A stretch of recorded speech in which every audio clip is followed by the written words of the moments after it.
Morning, everyone. Morning. A little louder. Good morning. Good morning. Happy Teacher. roll call. Mr. Alashewski. Here. Ms. Bendixson. Ms. Bernal-Leon. Ms. Blanchard. Here. Ms. Brown. Ms. Burks. Present online. Mr. Christ. Here. Ms. Julian. Dr. Day. Dr. Flewelling. Ms. Boschman. Mr. Glicksberg. Here. Chair Hammer-Levy. Here. Dr. Hershoren. Ms. Kroll. Mr. Miller. Dr. Moyer. Ms. Powers. Here. Mr. Pratt. Here. Ms. Vogel for Mr. Preman. Ms. Balcom. Ms. Cordova for Mr. Williamson. Ms. Tyner. Chair, we have a quorum. Do we have any changes to the agenda? There's no changes to the agenda. All right, we have the minutes from the May 8th policy board meeting. Management board. Why is that policy board? Okay, do we have any conversation about those minutes? Do we have a motion to accept management board meeting minutes from the 8th? Second. Motion and second, any further conversation? All right, all those in favor of accepting the meeting minutes? Aye. Any opposed? Motion passes. We have general public comments. Do we have anyone from the public who would like to speak today? Anything online?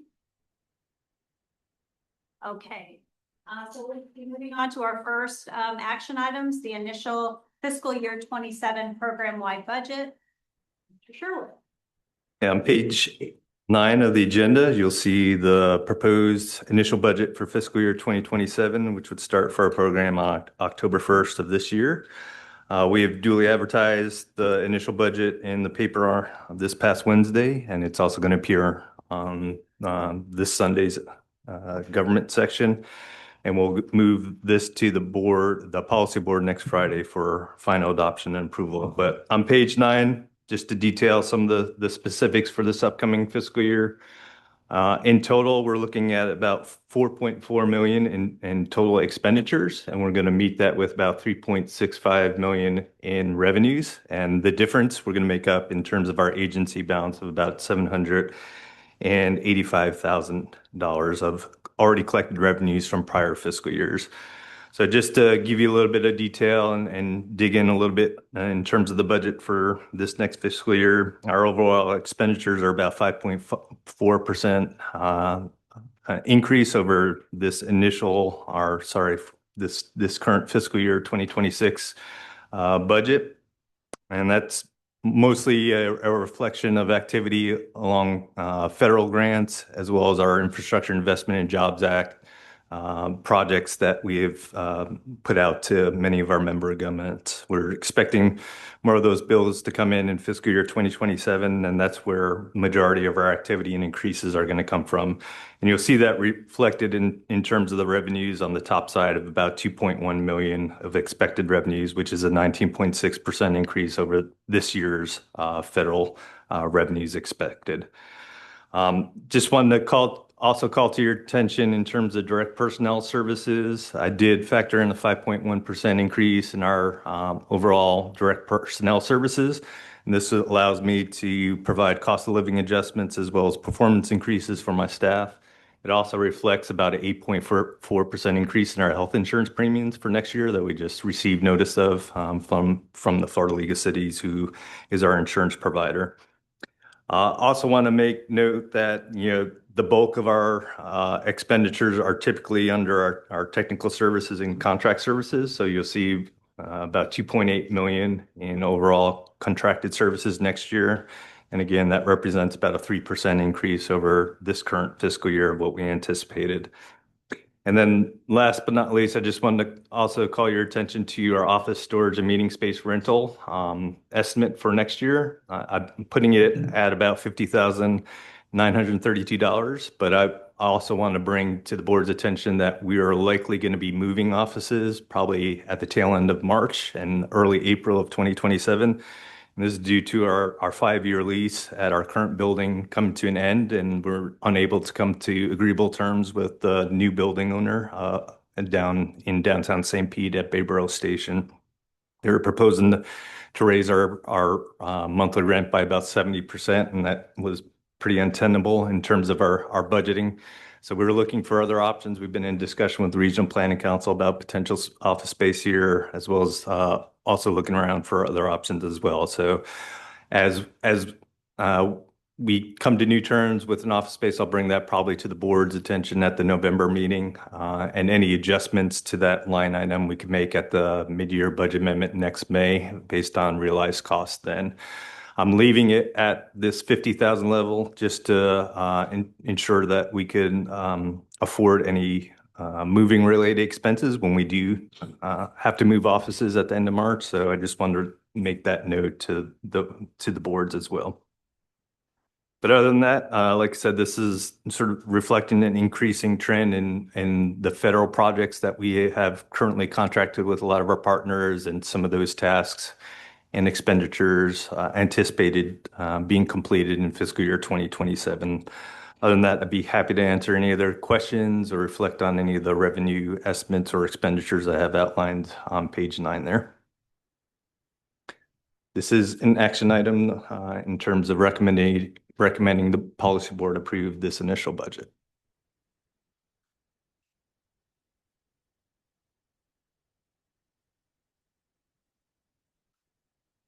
Right, so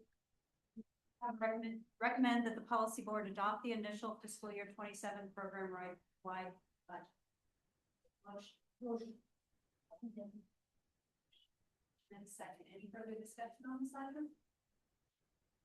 All right, all those in favor? Aye. Any opposed? Motion passes.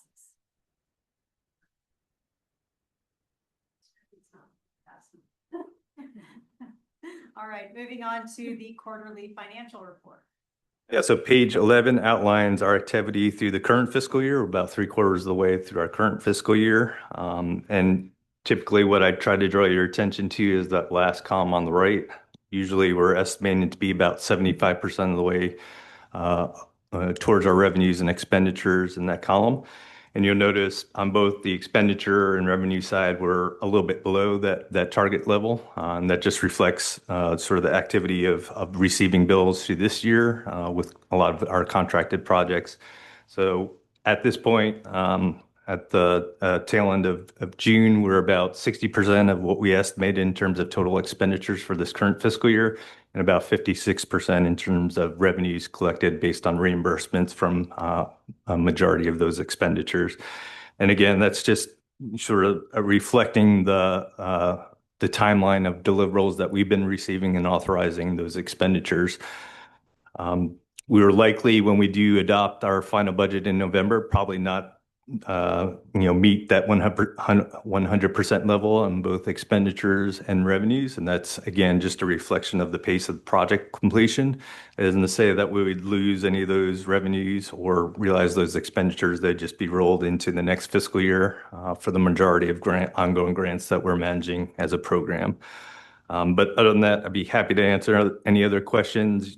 Like I said, if you look at that last column, majority of both our expenditures and revenues are at that 75% or lower level, or we're exceeding them in certain cases in terms of revenues, which is a positive sign that we're collecting more contributions and donations than what we estimated in the mid-year budget. I'd be happy to answer any other questions you have on those particular line items.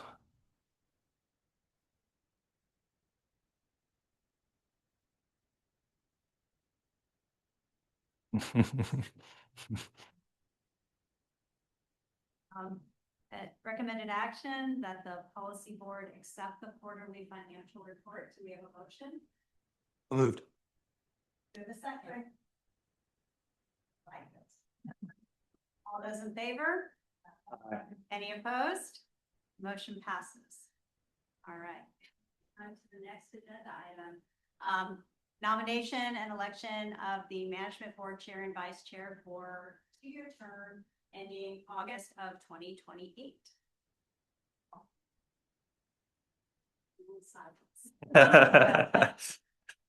Well, I'll say, I mean, I've been in this chair for a bit of a beat. I'm happy to serve if you would like me to continue. But I'm also very happy to, support anyone else who would like to be in this chair and, help.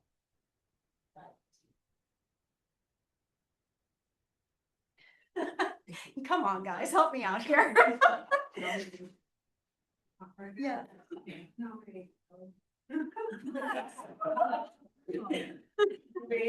Chair. I'll You fix accept. that. Accept. I accept. All right, so for the vice chair. Same. Yeah, no. I'm happy to continue if no one else wants to step up. Motion moved. Second. You do have to vote on it, but each one you have to accept the nomination first. Okay, so I feel weird about this. Do the first one. Yep. So there's a motion and second to advance Kelly Hammer Levy as the management board chair over the next 2 years. Is there any other discussion on it? Seeing no discussion, all those in favor say aye. Aye. All those opposed? Congratulations. I'll pass the gavel back. We have a motion, to, as our vice chair. All those, do we have a motion? We have a motion and a second. And a second. All those in favor? Aye. Aye. Any opposed? Motion passes.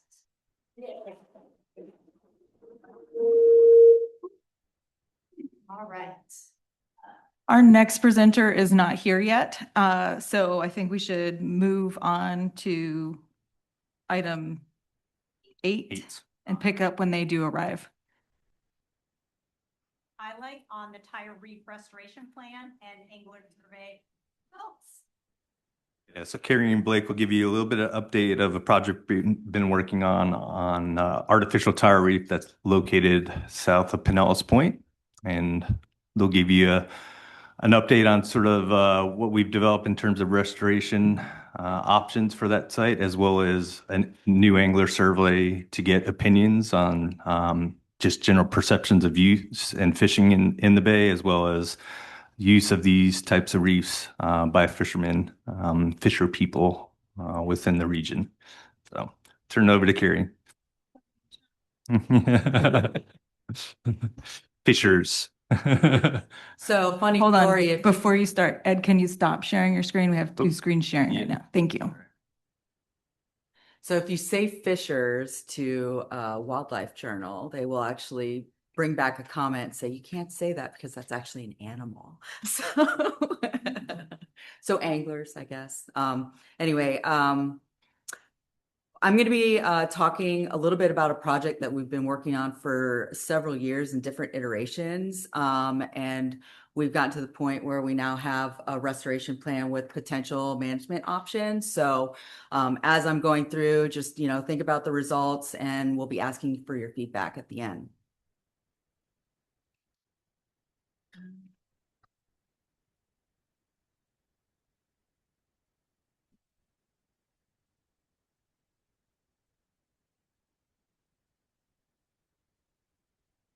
Not working. There we go. Okay, got it. All right, got to use the mouse. All right, so within our conservation, comprehensive conservation and management plan, we have several habitat objectives and actions. I just wanted to highlight one that's relevant to this project, which is BH4, identifying hard bottom communities and avoiding impacts. So this would cover hard bottom and artificial reefs and those types of things. So this is part of, some of the actions that we do as an estuary program. Artificial reefs are also in our habitat master plan. And so is hard bottom as well. And if you look at this table, You can see that we've met our targets and goals for artificial reefs. And basically that's because for these particular habitats, we just want to keep what we have.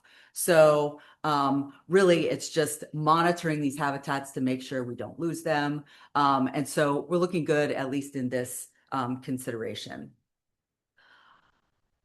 So for hard bottom and artificial reefs, one of our goals is to protect what's there.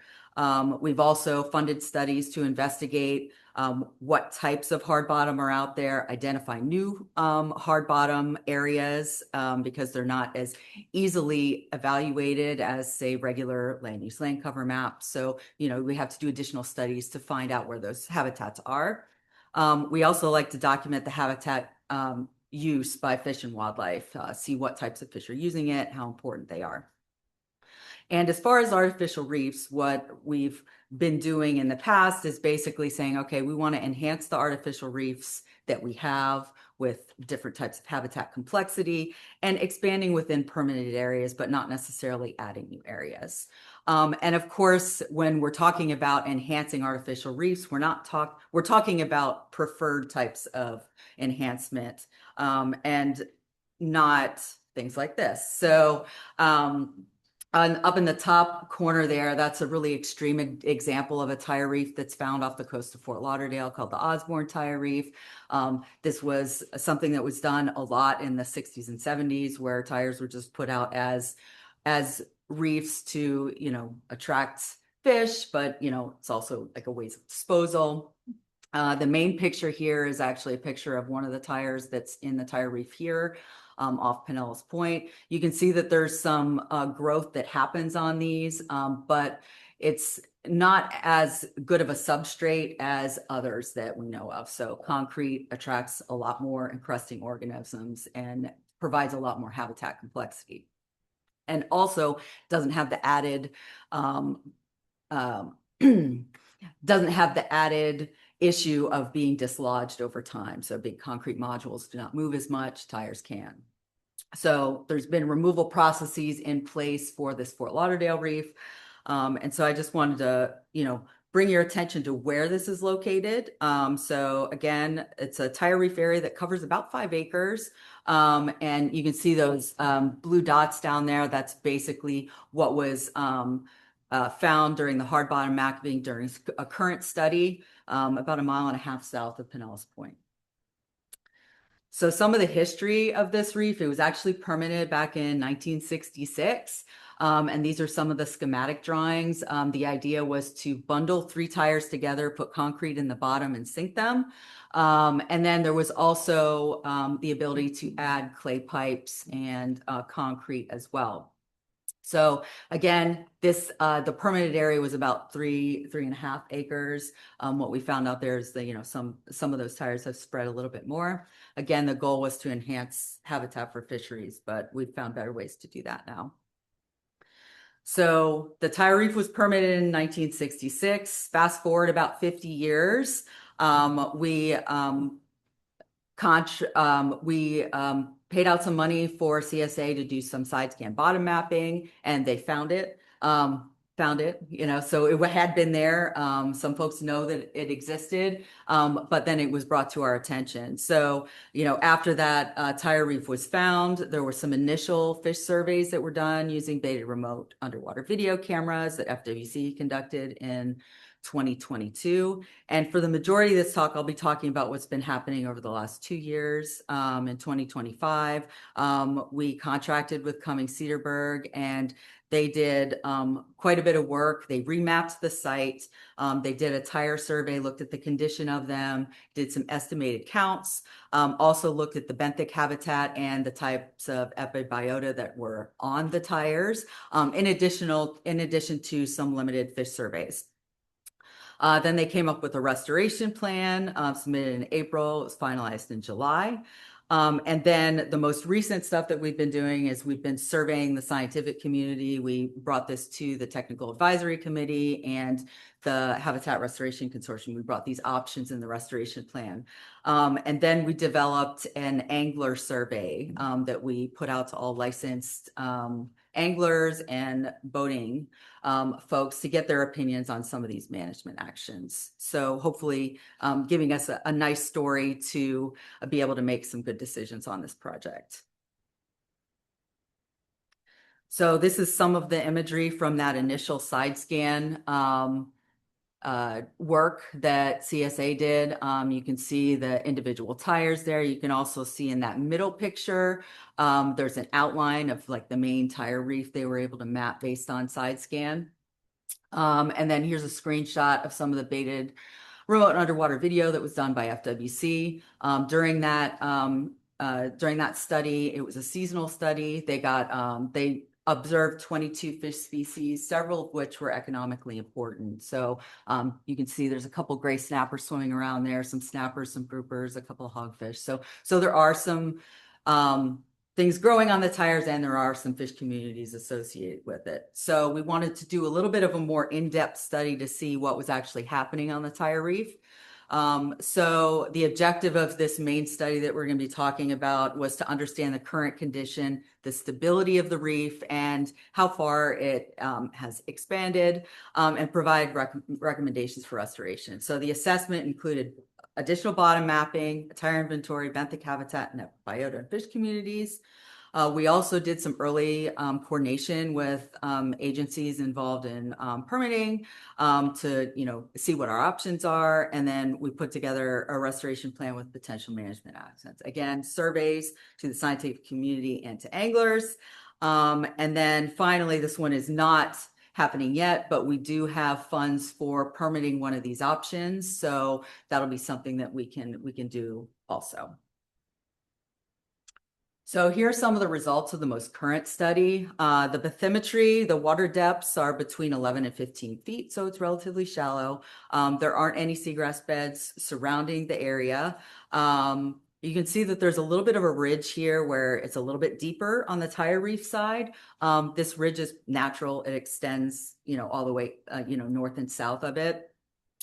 You can also see that there's some scattering of the tire. So, you've got the main tire reef, and you can see those little dots that are circled. Those are clumps that were identified during that mapping.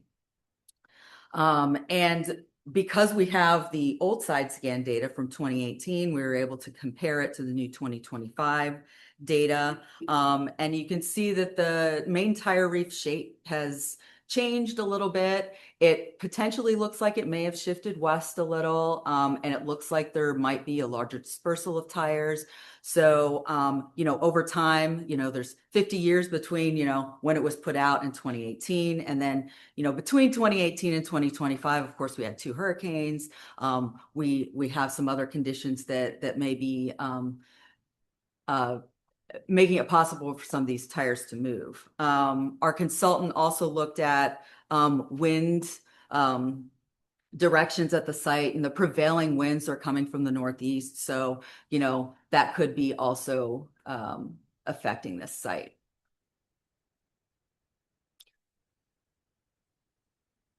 Then within the tire survey, Cummins Cedarburg went out and did visual surveys. They did belt transects across the site. They also did radial swims to estimate the amount of tires that were on the tire reef.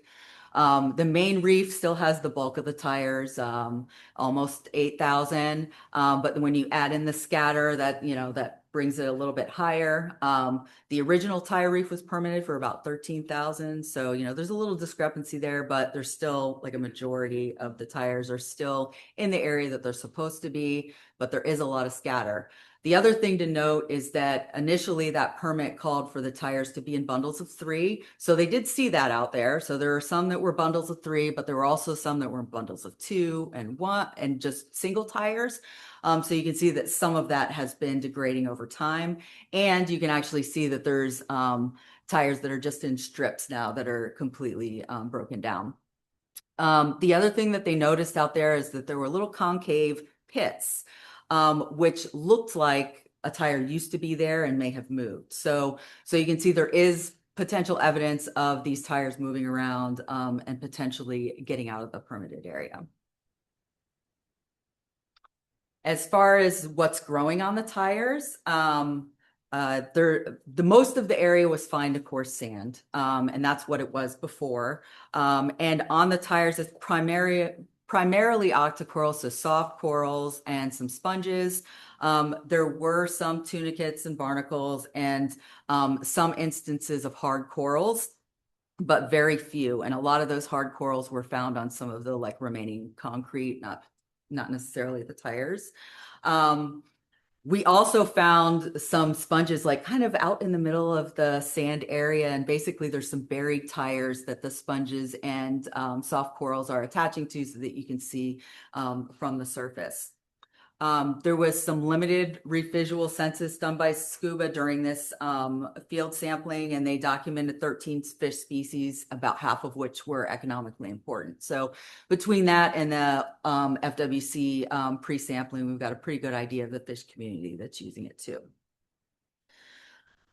So based on the information that we found and the different things that are found on the tire reef, our consultant went and looked at other projects, looked at lessons learned from other tire removal type action. So this is a map of the Osborne Tire Reef and kind of their removal procedure. So they've had quite a big project going on doing this for a while. So we can have some lessons learned there. Also, Pinellas County's in the process of they have a grant to remove some tires off the coast of Tampa Bay. So we've been, regularly chatting with them on their progress. So additionally, we did some pre-application meetings with the permitting agencies, and from their perspective, this would be a restoration project. Restoring it to the sand habitat, is fine.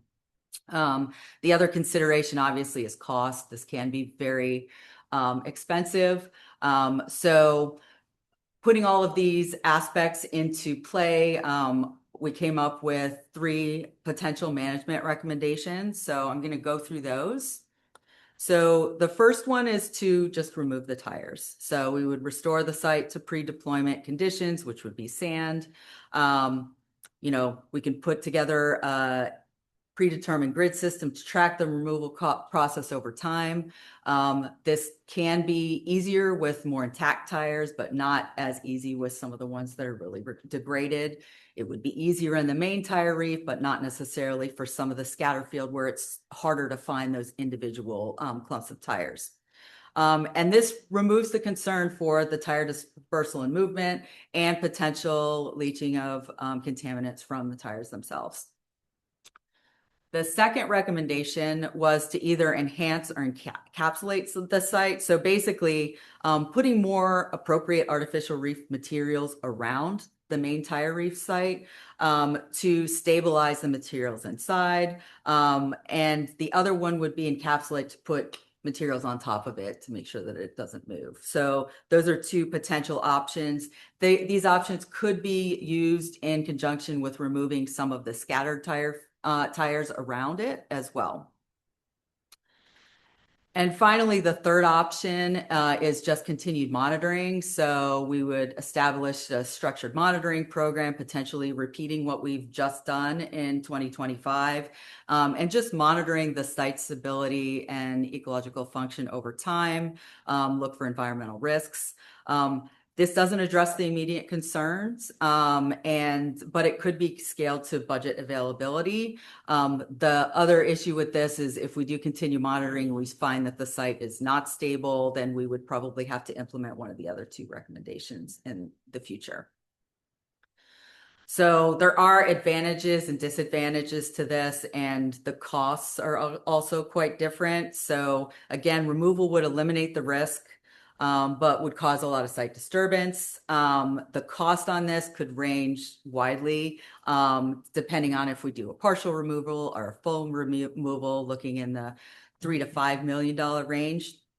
The enhancement and encapsulation, that stabilizes the reef, but doesn't take out some of the other concerns about the tires still staying there.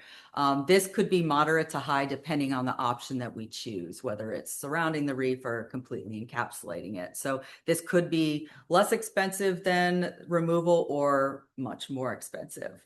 And then finally, continued monitoring. Again, that minimizes the site disturbance, but it doesn't really do anything to restore the site. This would be low cost, but it would be a recurring cost.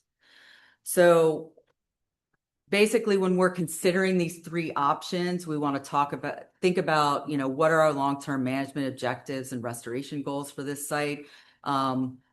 Do we want to completely remove the tires and restore it to a sand habitat? Do we want to add additional artificial reefs at some point to, keep some of that function? Available funding resources is really kind of an important thing, obviously.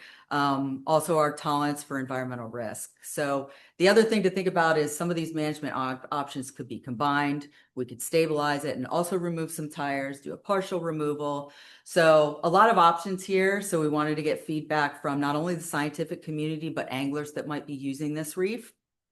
So our consultant did a similar presentation, laid out all the options, and we got the opinions of the Habitat Restoration Consortium and the Technical Advisory Committee. So I'll be talking about those, and then I'll pass it over to Blake and he'll talk about our angler surveys. So we basically laid it out as 5 different options instead of the 3. So we laid it out as there's a no action, just monitor, stabilize the perimeter, that would be putting artificial materials around it, cover with rock or concrete, and then a partial removal or a full removal. And the graphs that you'll be seeing for the surveys will basically look like this, where, if the number is higher on the level of support, that means they strongly support it. Whereas if it's lower, they strongly oppose it. And this little gray area in the middle, if the average of those responses end up in that zone of neutrality, that means that, they're kind of fine with either option. And don't really strongly oppose or support. So for the Technical Advisory Committee, this is what the responses look like. We had 35 folks respond to a Mentimeter. And for the most part, the TAC supports removing either some or all of the tires, and the lowest support was for the no action alternative. They were somewhat neutral on stabilizing or covering the site. The results from the HRC were similar, but the sample size was much lower, so I'm not going to show that part of it. But, this is just the scientific view. We know that anglers use artificial reefs, and we didn't know, how many folks actually use this tire reef. We did see some boats out there when I was sampling a couple of times, so we know that folks know about it, but we wanted to get like a better opinion on how they actually use it. So I'm going to pass it over to Blake to talk about the angler survey that we put out over the last month. Question about Yeah. is there any, like, with regard to the discrepancy between the number of found versus the number permitted? And I just say this because a lot of this debris ends up at the solid waste facility. Yeah. So a lot of these tires end up washing up on shore eventually, sometimes, even if not the point, we get a call saying, will you guys accept tires? Yeah. So is there any, I'm not sure if solid waste, I'd have to ask them if they track. I know they do, they have to track, they do track, their debris, but that they take in. But I don't know if they track it down to tire washing. Is there any attempt to ask them about, I know on the beaches, when they wash in, the cities can take it to solid waste and they accept them for free, because they put them out there.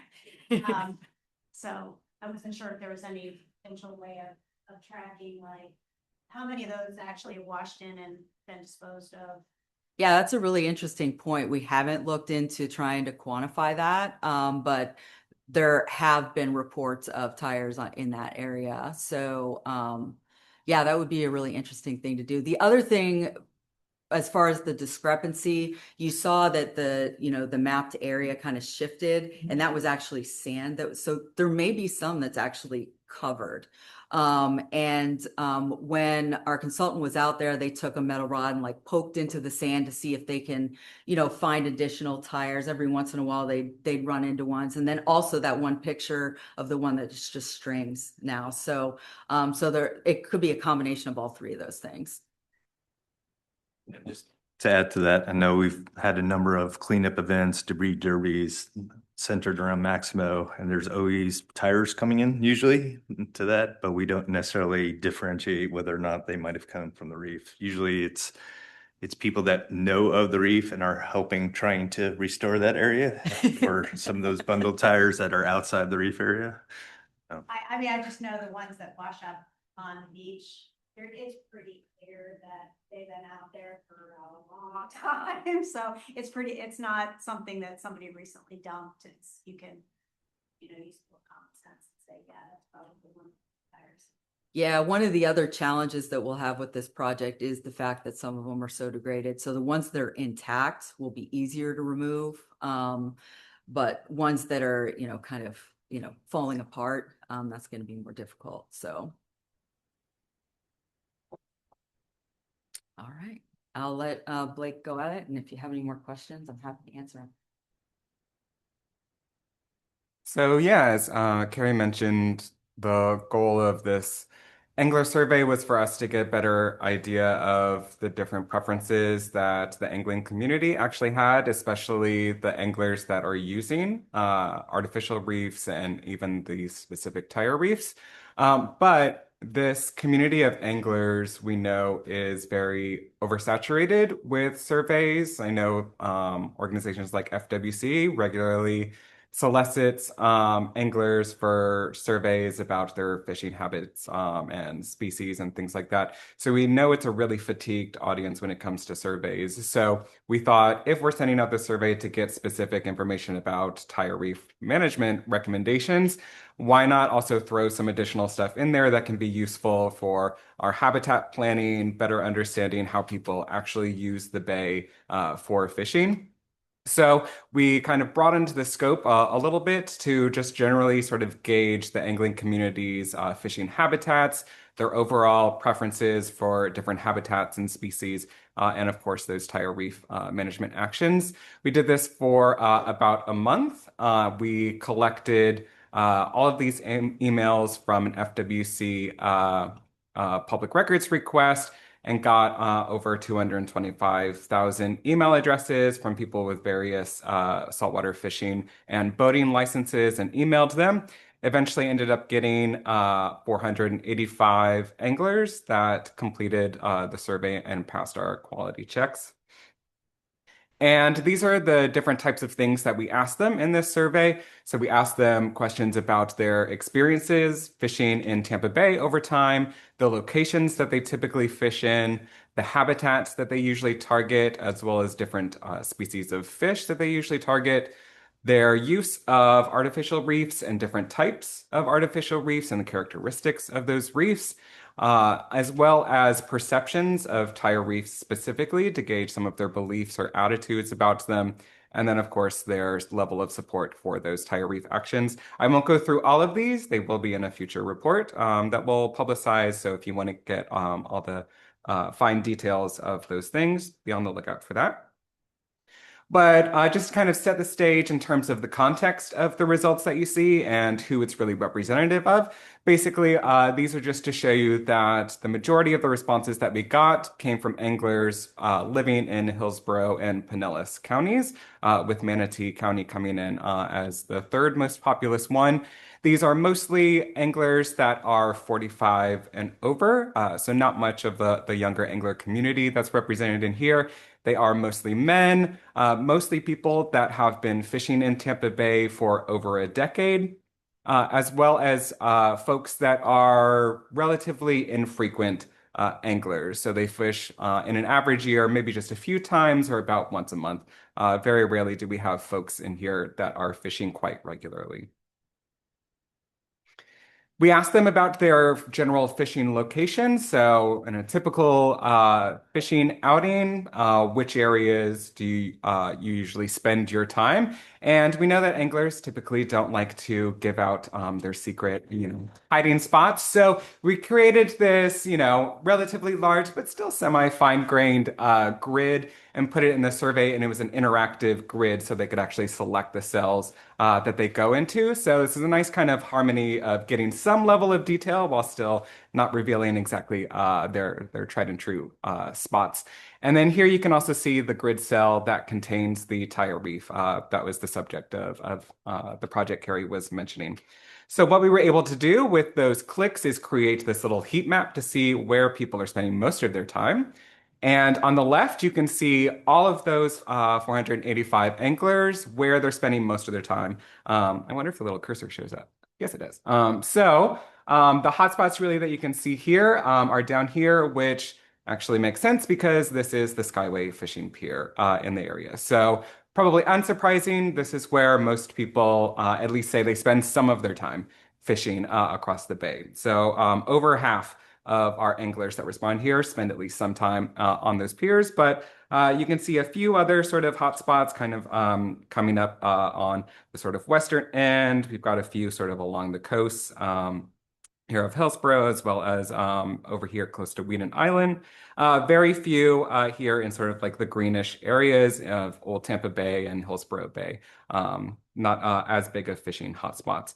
And we do see that across the board, about 17% of these anglers say that they actually spend time fishing in this area of the tire reef habitat. But then if we specifically just look at the people that say that they use tire reefs or that they fish in tire reef habitats, we can see a little bit more of a stronger sort of general preference for them. They spend a lot more time sort of in this area, especially near the piers. Their biggest hotspot was down here on the coast of Manatee County. And a little bit more frequent use of that tire reef area. About 1 in 5 of our tire reef anglers say that they spend time in this particular area. So getting more into those habitats, how do we know that they spend their time in these habitats? Well, we ask them across these different ranges of fishing habitats, from seagrass and hard bottoms to those artificial reefs, natural shorelines, rivers or creeks, as well as exposed infrastructure like bridges, piers, those sorts of things. How often they fish in these when they go out. So the darker colors are, people that always go to these areas or very frequently go to them. And so we can see kind of across the board, the most popular options are natural shorelines, these beaches, mangroves, marshes, those types of things, as well as infrastructure, docks, piers, not surprising with the Skyway that we have here. Seagrasses, in terms of aquatic habitats, are the second most popular ones, followed by natural hard bottom habitats. But our artificial reefs, as well as our rivers, creeks, and other sort of inland water bodies are the less popular ones in here. Specifically for our purpose, we are really interested in those folks that are using the artificial reefs in here. So of these folks that said that they spend at least some time in artificial reefs, we wanted to know what kind of artificial reefs they go into. So we followed it up with giving them a list of different types of artificial reef materials. So these can be rocks, concrete, prefabricated modules, and of course our beloved tires here.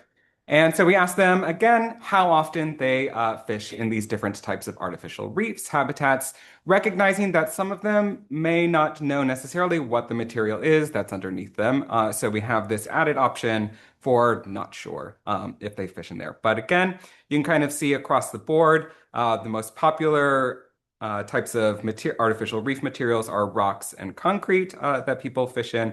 Whereas the less popular ones are these prefab modules, and the tires are the less common material that they cite. But also you can see there's an increasing number of people that are not sure about these other sort of maybe more niche types of things.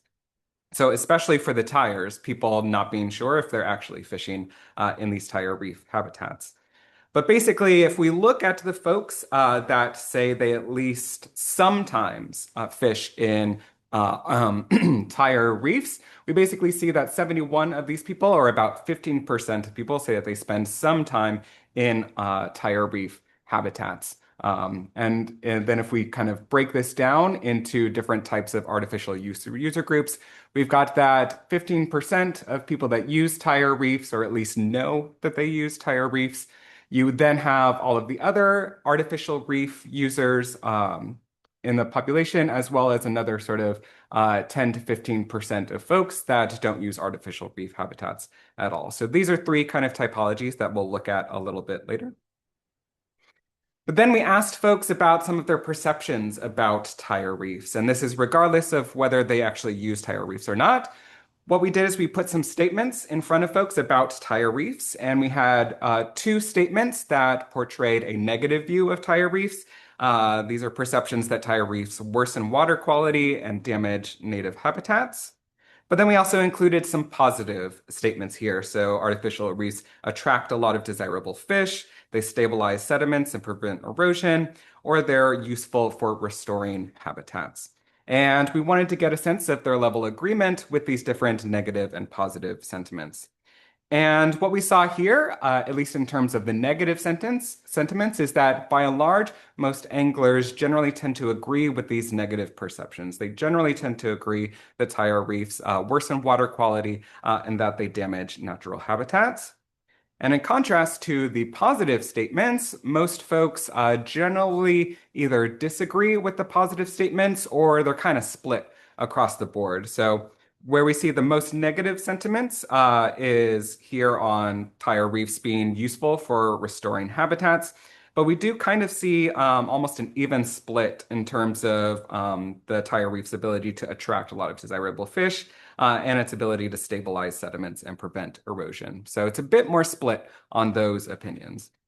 And you might be thinking, well, how does that compare to other types of artificial reef habitats? Is this just across the board, or is this actually a unique thing to tire reefs? And so we also included these exact same statements, these exact same questions, but in the context of concrete reefs to see if there's a difference between materials.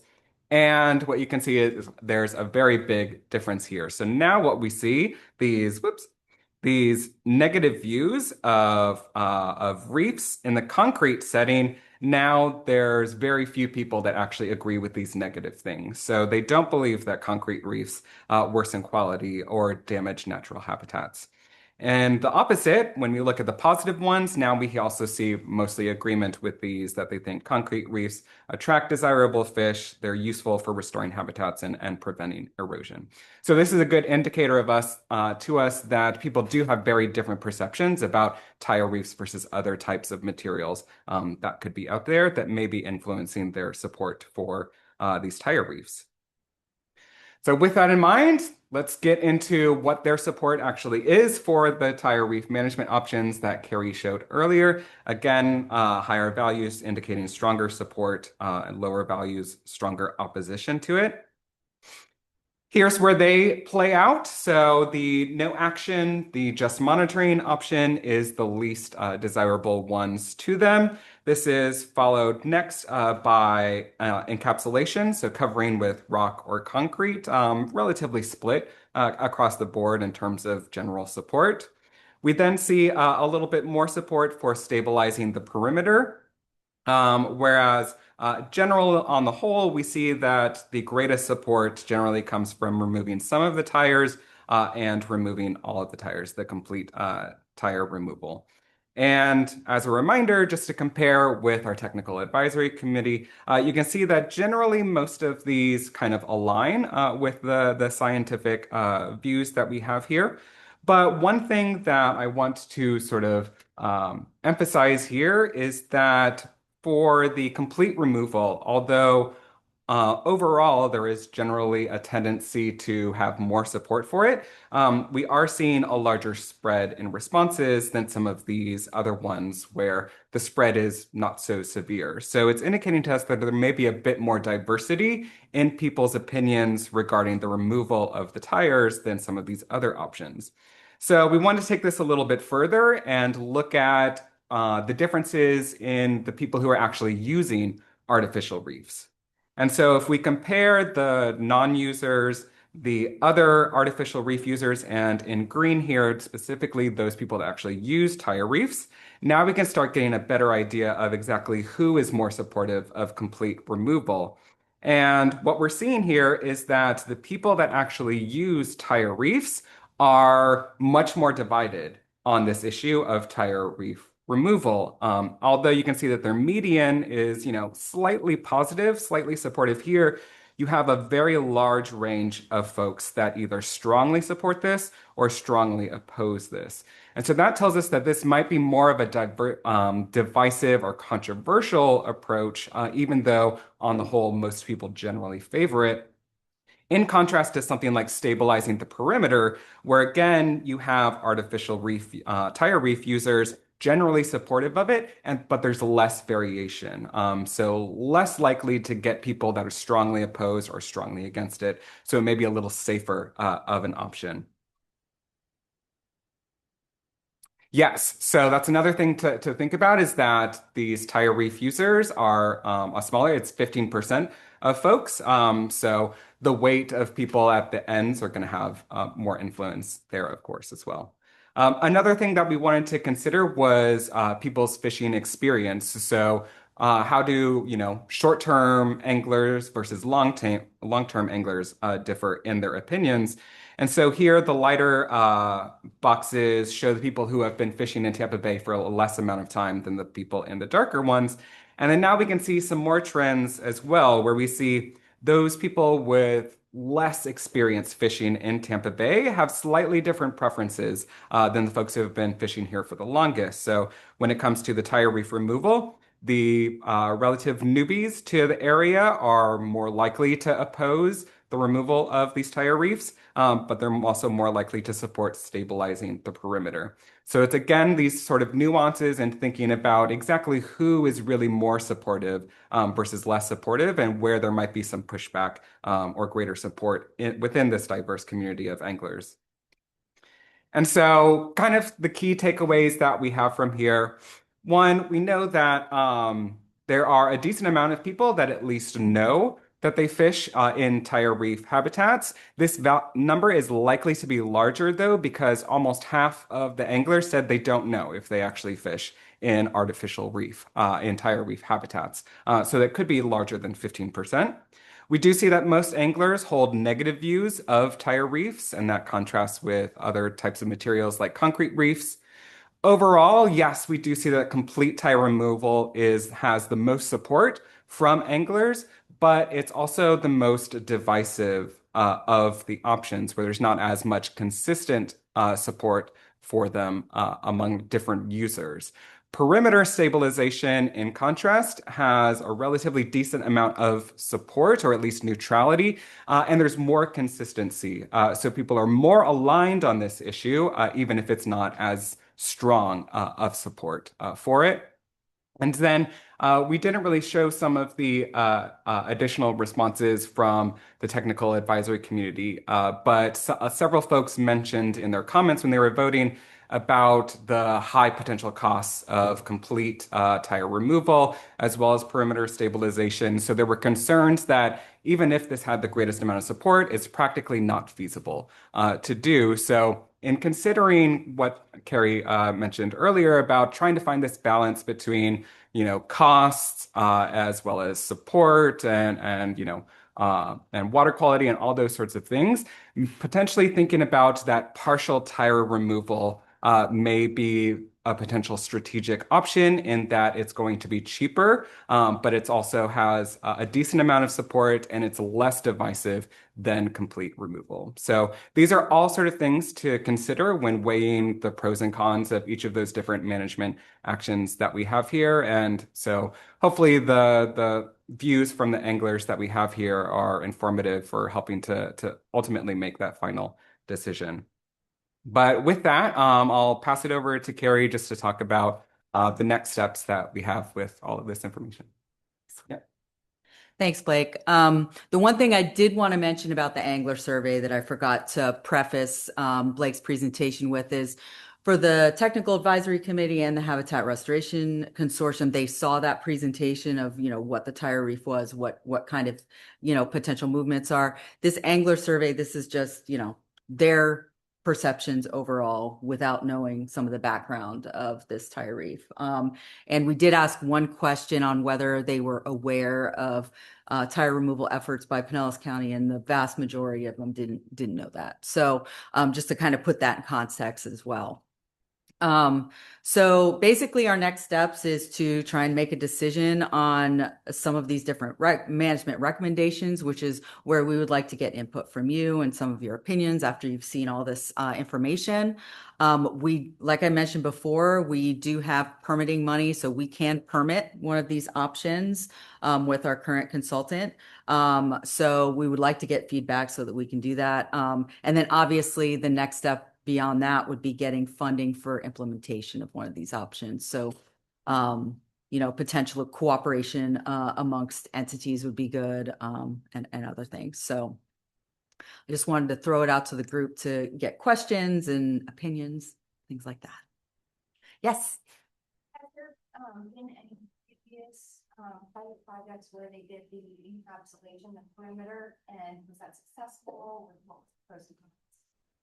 I think most of the example projects were removal. So that would be something that would be a little different. I'd have to do some research if that's actually been done on entire reefs before, but yeah, just an option. So yes. Are there any information or studies on contaminants from the? So there are various studies. A lot of the studies say that a lot of the contaminants leach out at the very beginning of the tire reef.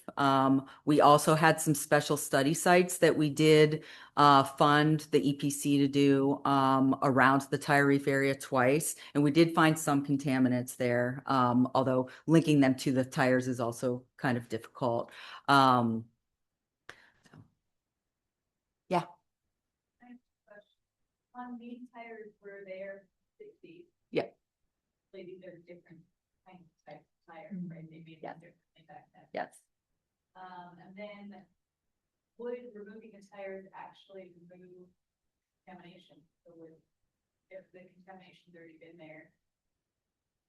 Yeah. So, I mean, it would prevent further, and it would also mainly prevent them from being dislodged and damaging other habitats. The tires that were deployed here are ones that don't have some of the reinforcements that current tires have. So, in some of the research and the removal that's done at the Osborne Reef, they ran into that where the older tires were much harder to remove, where they would kind of like, they would fall apart when they were pulling them up. So there may be some difficulties there. But I just had a question about, did any of in your pre-app meetings, did any of the permitting entities, or maybe this goes back to Pinellas County to talk about if tire removal was happening, what happens to the sponges or anything else that's on them? Is there like any kind of effort to save the critters, or is it just, they come out, it's back to sand, and then that habitat kind of goes away? there were some discussions on that, on saving particular, like especially like the hard corals, Right. but for the most part, it would be removal. I have another question or comment. I don't know how much a fishing license costs through FWC, but if there was a question to the anglers about like a proactive fee or something like that, would they be willing to pay $2 extra or something like that every time that they got a fishing license to go towards restoration projects like this? Or if that was a potential funding source was through FWC's restoration project grants and maybe using fishing license money to go back into either alternative kind of artificial reef project, or removal of tires. I'm not sure. Maybe that's to the group. I mean, I will say, I didn't show it here, but in our survey, we actually asked a question that was basically, do you support, in general, do you support the use of public funds for artificial reef management on the bay? And we had 5 people out of 485 that opposed that. So the vast majority were supportive of the use of public funds for artificial reef management, things like that. So not directly asking them that particular question, but I think based off of the overwhelming support for public funding for artificial reef restoration, it'd be something that they would, if as long as that, I would say, as long as they're not contributing additional money, as long as it's just like money from something that they already are having to pay anyway, I think they'd be more supportive of that. Yeah, and I think a lot of that is that, anglers in general support artificial reefs being put out there. The other thing is, in our restoration plan, there's a whole section on potential funding sources. So originally this tire reef was folded into the Pinellas County Tire Relief, Marine Debris Removal, grants. But there were concerns about it being within the bay, being shallower, what kind of impacts it would have, to the habitats around it, which is, kind of the impetus for this whole study. So there are funding sources available, should we decide to move forward with some of these options. And Councilmember Harding has suggested that any funds from the Seagrass Mitigation Bank might be put towards this project as well.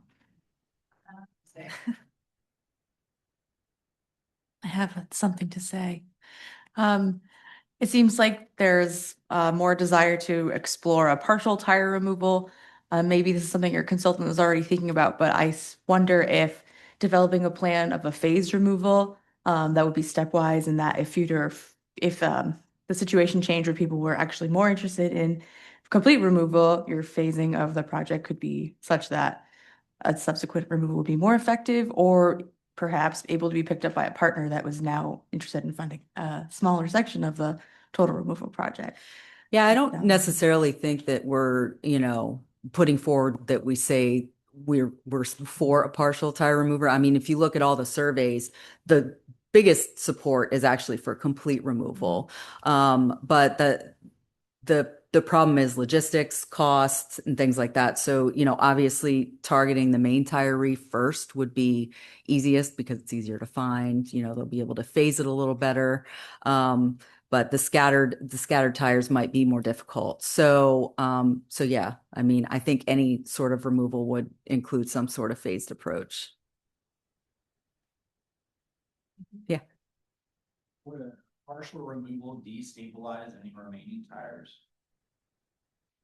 So the tires themselves, I didn't put a picture up of like kind of a larger view, but when you see the main tire refield, it it gives the impression that they're all kind of clumped together, but they're actually separated. So I think that it would be fine. So like you'd have a clump of 3 tires here, and maybe like 6 to 10 feet away would be the next one. So I don't think it would be in danger of dislodging others because they're not right next to each other.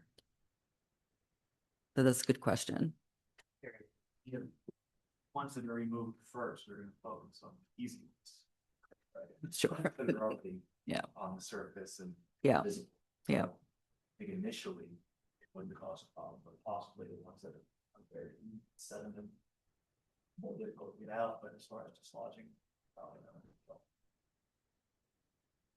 Just a permitting question too. So if we decide to move forward with trying to permit a full removal now, if there's funding for that, was that discussed kind of in the pre-app meeting? Is there maybe a phased approach where the permit is for, I guess, Army Corps would be a couple years you would get? I'm not sure what permit it would be or for the timeline, but if that's the choice, move forward with a full removal permit.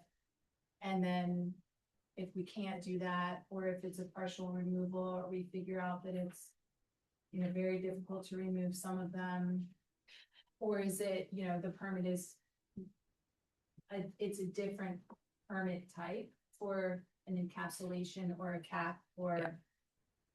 Yeah, so there were discussions on that because when we went into the meetings, we had these different options. We didn't have one option that we were talking about. So we had discussions about, once you make the decision, what the appropriate route would be.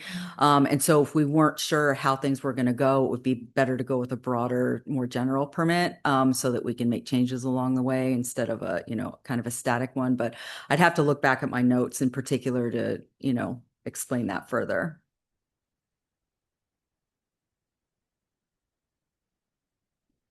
Yeah. And maybe you said this and I missed it, Carrie, but when the project originally went in, who was the permit holder at that time? And are there any responsibilities still tied to that old permit? Because it does sound like it went through some process.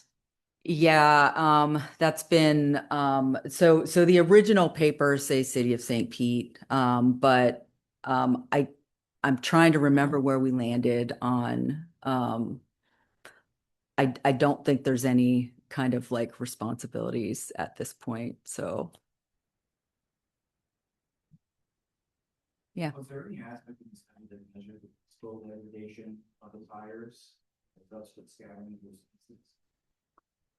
So there were notes made on, so I didn't show it here, it was just a general summary, but if you want more details, I put links in the resources. You can look at, our plan, the survey results, and the restoration plan. But it was noted how many were in bundles of 3, how many were in bundles of 2, how many were single tires, and notes on kind of degraded ones as well. As far as movement, I don't we can't really get at that. Just to add to that, I think that a good question, and it's an unknown, but it kind of relates to what Cassie was asking before, is that yes, most of the harmful contaminants might have leached from the tires from now, but they're still probably breaking down and contributing pieces of tire rubble in and around the environment as they're impacted by different storm events in the future. So something to consider and sort of weigh the options of what the best path forward is. I heard a lot of opinions, but we would love to hear sort of a consensus approach. There was a recommendation of looking at a phased approach to complete removal, and that would take into consideration probably the length of the permit that we'd acquire to do that. But is that the preference of the management board, or is there an alternative that you think we should consider in terms of fully permitting the restoration of the site?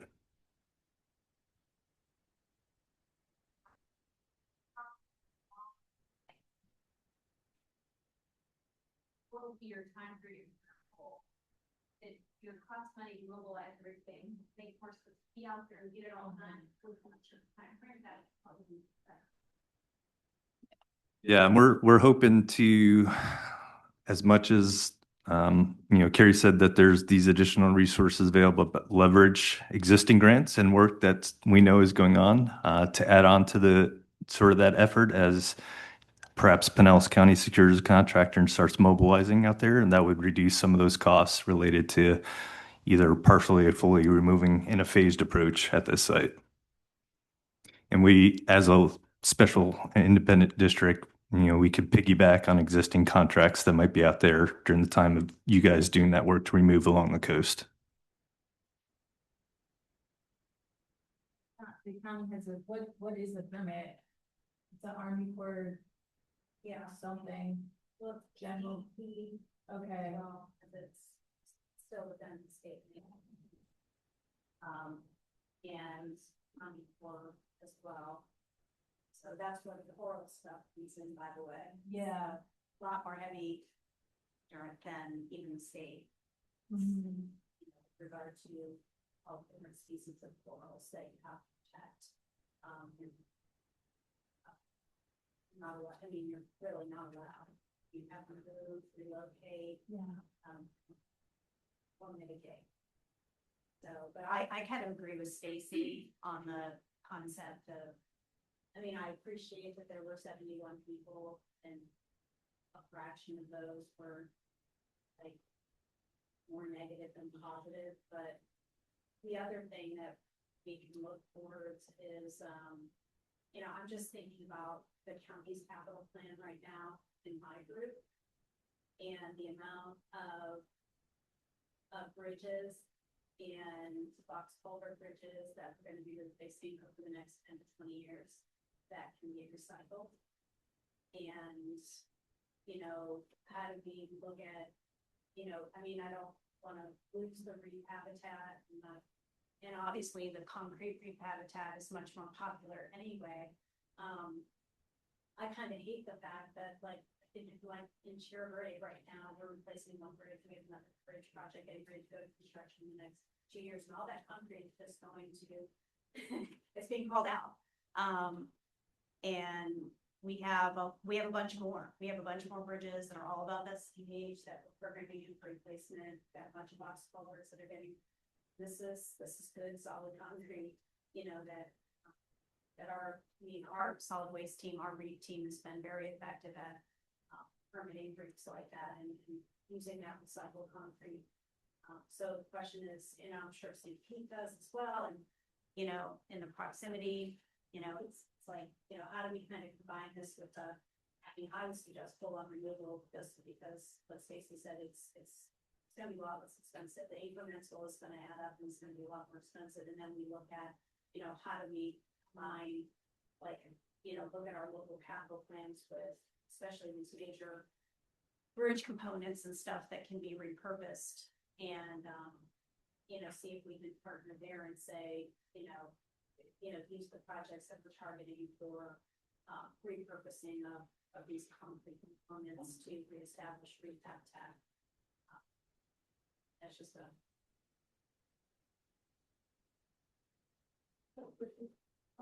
So you mentioned the cost for removal was between 1.8 and 8. Does that include the disposal of the tires once they're removed? I believe that included that as well. So I'll have to look back at the math. But again, you can see it's a pretty wide range because there's so many variables that had to be taken into account. So I have more questions. Tire, reason that location was chosen in the first place, like, would this still be a good location to then replace with concrete, or did it just end up to be this location? yeah, I don't know the initial like thought process behind that location, but all around it is sand habitat. There's no, you know, kind of seagrass nearby. So that might be partly part of it. You know, it's pretty easy access from, you know, the Pinellas Point boat ramp. So, yeah, I mean, obviously the encrusting organisms will recruit there and it'll be a better, more complex community if it's something more appropriate like concrete versus tire. So. Just to add to that conversation, what Kelly said, I think as we look towards restoration options, if we were moving towards a complete removal of tires, replacing that with some more appropriate substrate would probably please the anglers who might be supportive of keeping the tire reef in place. If you replace it with more appropriate material, then you know that's an option that we should probably consider just to maintain that sort of recreational aesthetic down there. The challenge at this site will be probably the depth because it's only 11 to 15 feet. So it would have to be low relief and we'd have to have materials that would probably be only a foot or two off the bottom just for boating related issues and permitting from that standpoint. But it's not something that couldn't be, you know, overcome in terms of replacing with more appropriate materials. And I think that's an appropriate strategy just to, you know, reduce the divisiveness of potentially removing the site completely. Would then the permit be for both a removal of tires and a replacement of a better, more suited material like concrete? I think we probably have to approach it like in a staged approach, get the permit to actually do the removal and then look at, once we have the resources to secure that actual removal, look at re-permitting that site with more appropriate. Yeah, I think that would be my recommendation to move forward with a permit for a complete tire removal from the state and the Corps and see where we get with that. I was for Pinellas County too, though. I don't know how many tires y'all are removing or your contractor is planning to remove, or how many tires are $5 million. So less than this, I guess. More than this. $45 million. Yeah. They're much Yeah. scattered too. Yeah. I'll have to get the total. I think I get the total from Charles, find out, but also with regard to the county's offshore reef, that's permitted, so you can permit a reef and do it. So that's what we did, is they permitted everywhere where they wanted to place like reef materials when they became available. So the whole thing is permitted, and so you don't have to keep going back. So you can do that, just get a permit for the whole thing for the replacement, but it'll be done over time. You know, that's how the offshore.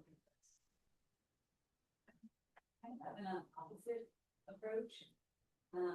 It seems to be removing the tires, if I remember, the primary benefit is stopping from spreading, and then secondary is the continuous leaching, things like the most leaching injuries happen.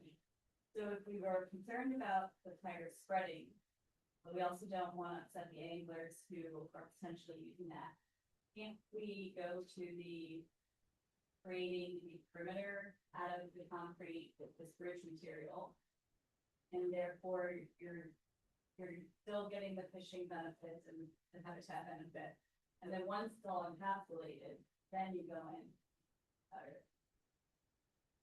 I can make it harder from a permitting perspective. I can tell you from when you build a prefab concrete material, it grows very, very rapidly.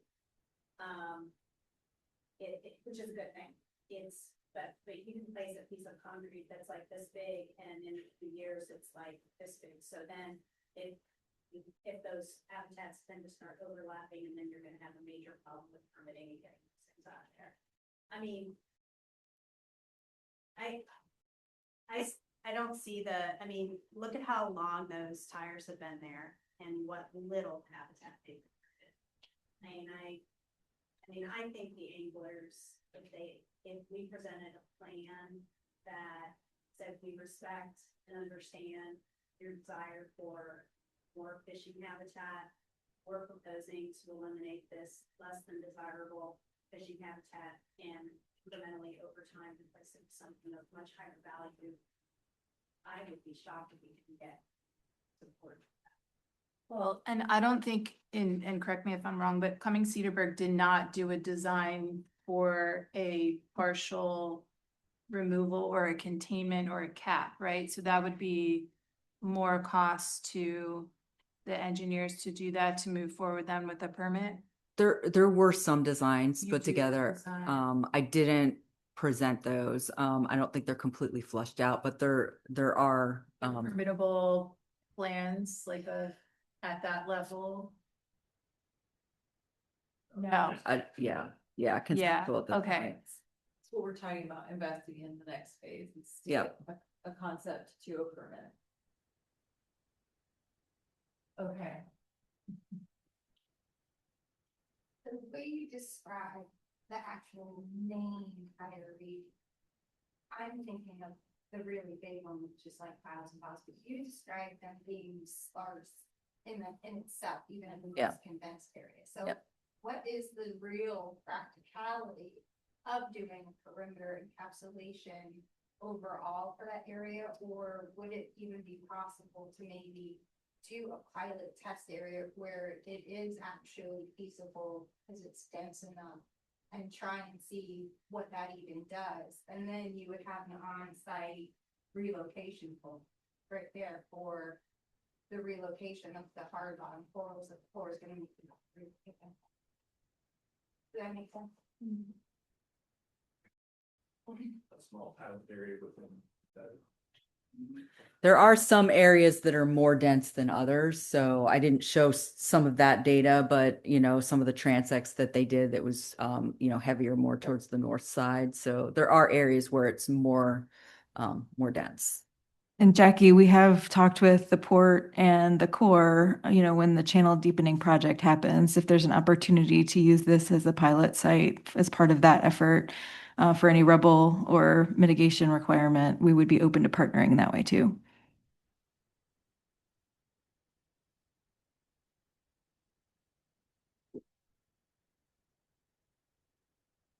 One more question. So just the actual, how do you remove these things?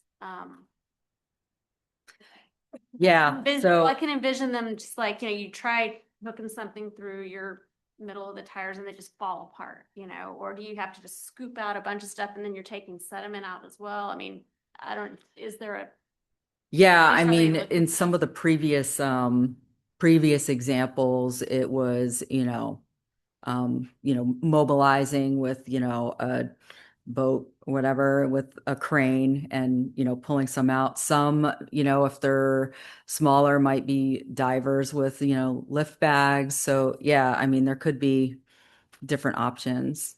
And When it's, EPC did the special study site, their anchor was pulling them up. Yeah. And as Ed said, individuals participating in the debris derby have done them manually too. So, I mean, I think you could go very, mechanical, but you could also probably do low tech too. yeah. And, there's advantages and disadvantages to the depths. It's shallow enough to where when I was out with the contractors, I could dive down and look at the reef. So it's not super deep in a lot of these places. But that causes other issues for potential sedimentation and things. So um, it's not going down as deep as you might be offshore and removing these things.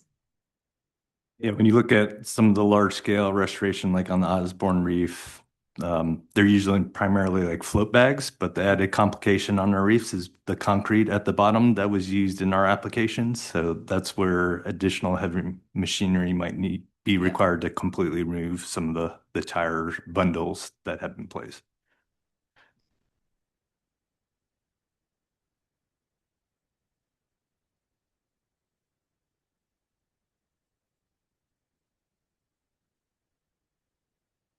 Have a consensus motion that they want to make on option.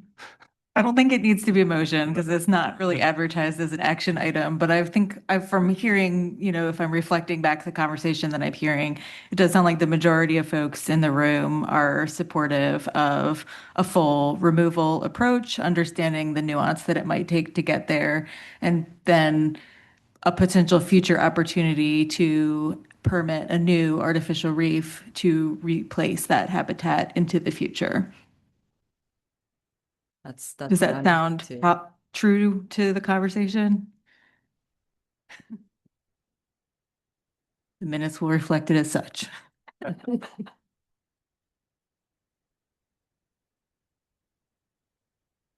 you for all your input. See our next speaker. And Betty is online. And we could not hear about the shoreline project.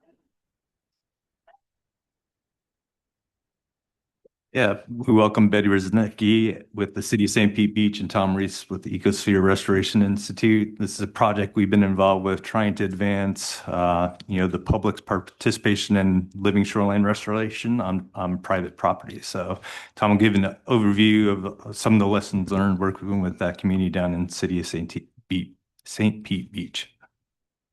Yeah, thank you, Ed, and thank you for the opportunity to speak to this group. Again, Tom Reese with Ecosphere. I'm also going to have a presentation by Betty. She is not only a landowner as one of the properties that we're working on, but she also was a former city councilwoman. So she's very active with the community and really trying to do the right thing. So I'm going to start out with just a presentation of what the activities were, and then I'd like her to talk about, what they are doing as a city and what the residents are concerned about, and et cetera. I don't have to tell you this group at all. There's a lot of hardening of shoreline, right? And including down in Florida. They don't show Pinellas County on here, but it's just under the worst case, which is down in Broward County, as far as how much has been hardened especially in Pinellas County. And this is, this is the main culprit, right? Massive fill operations that happened in the 50s all the way up to almost 70s of just making land out of what used to be seagrass beds.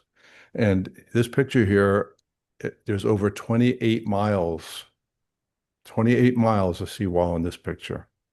It just adds up when you go in and out every one of these coves, everywhere out here. It just adds up how much has been altered.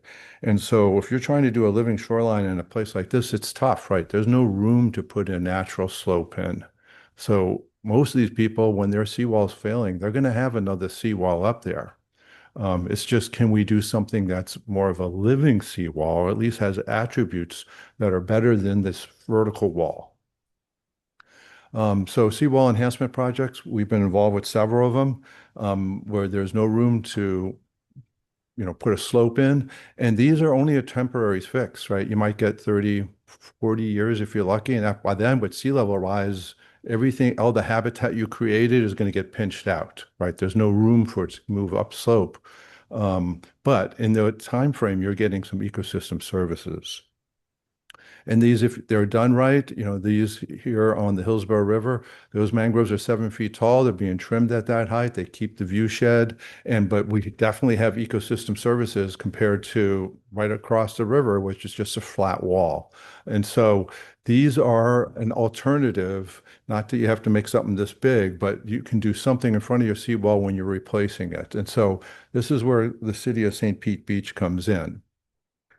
There are other options. I'll just show a couple pictures. You can put these panels up. They can be literally just bolted to the wall as long as you make sure the wall has the structural integrity to hold this extra weight.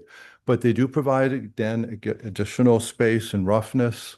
I still think having something living in that, like plants, would be better. But this is, again, these are options.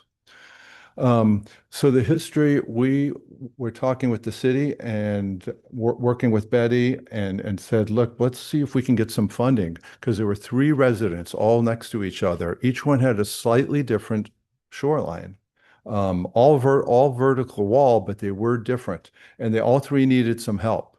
So we talked to the city and we applied for a grant from the SWARE program, and that was matched by the city's funding. And with that funding, we were able to get a coastal engineer involved to come up with the design and options for this site.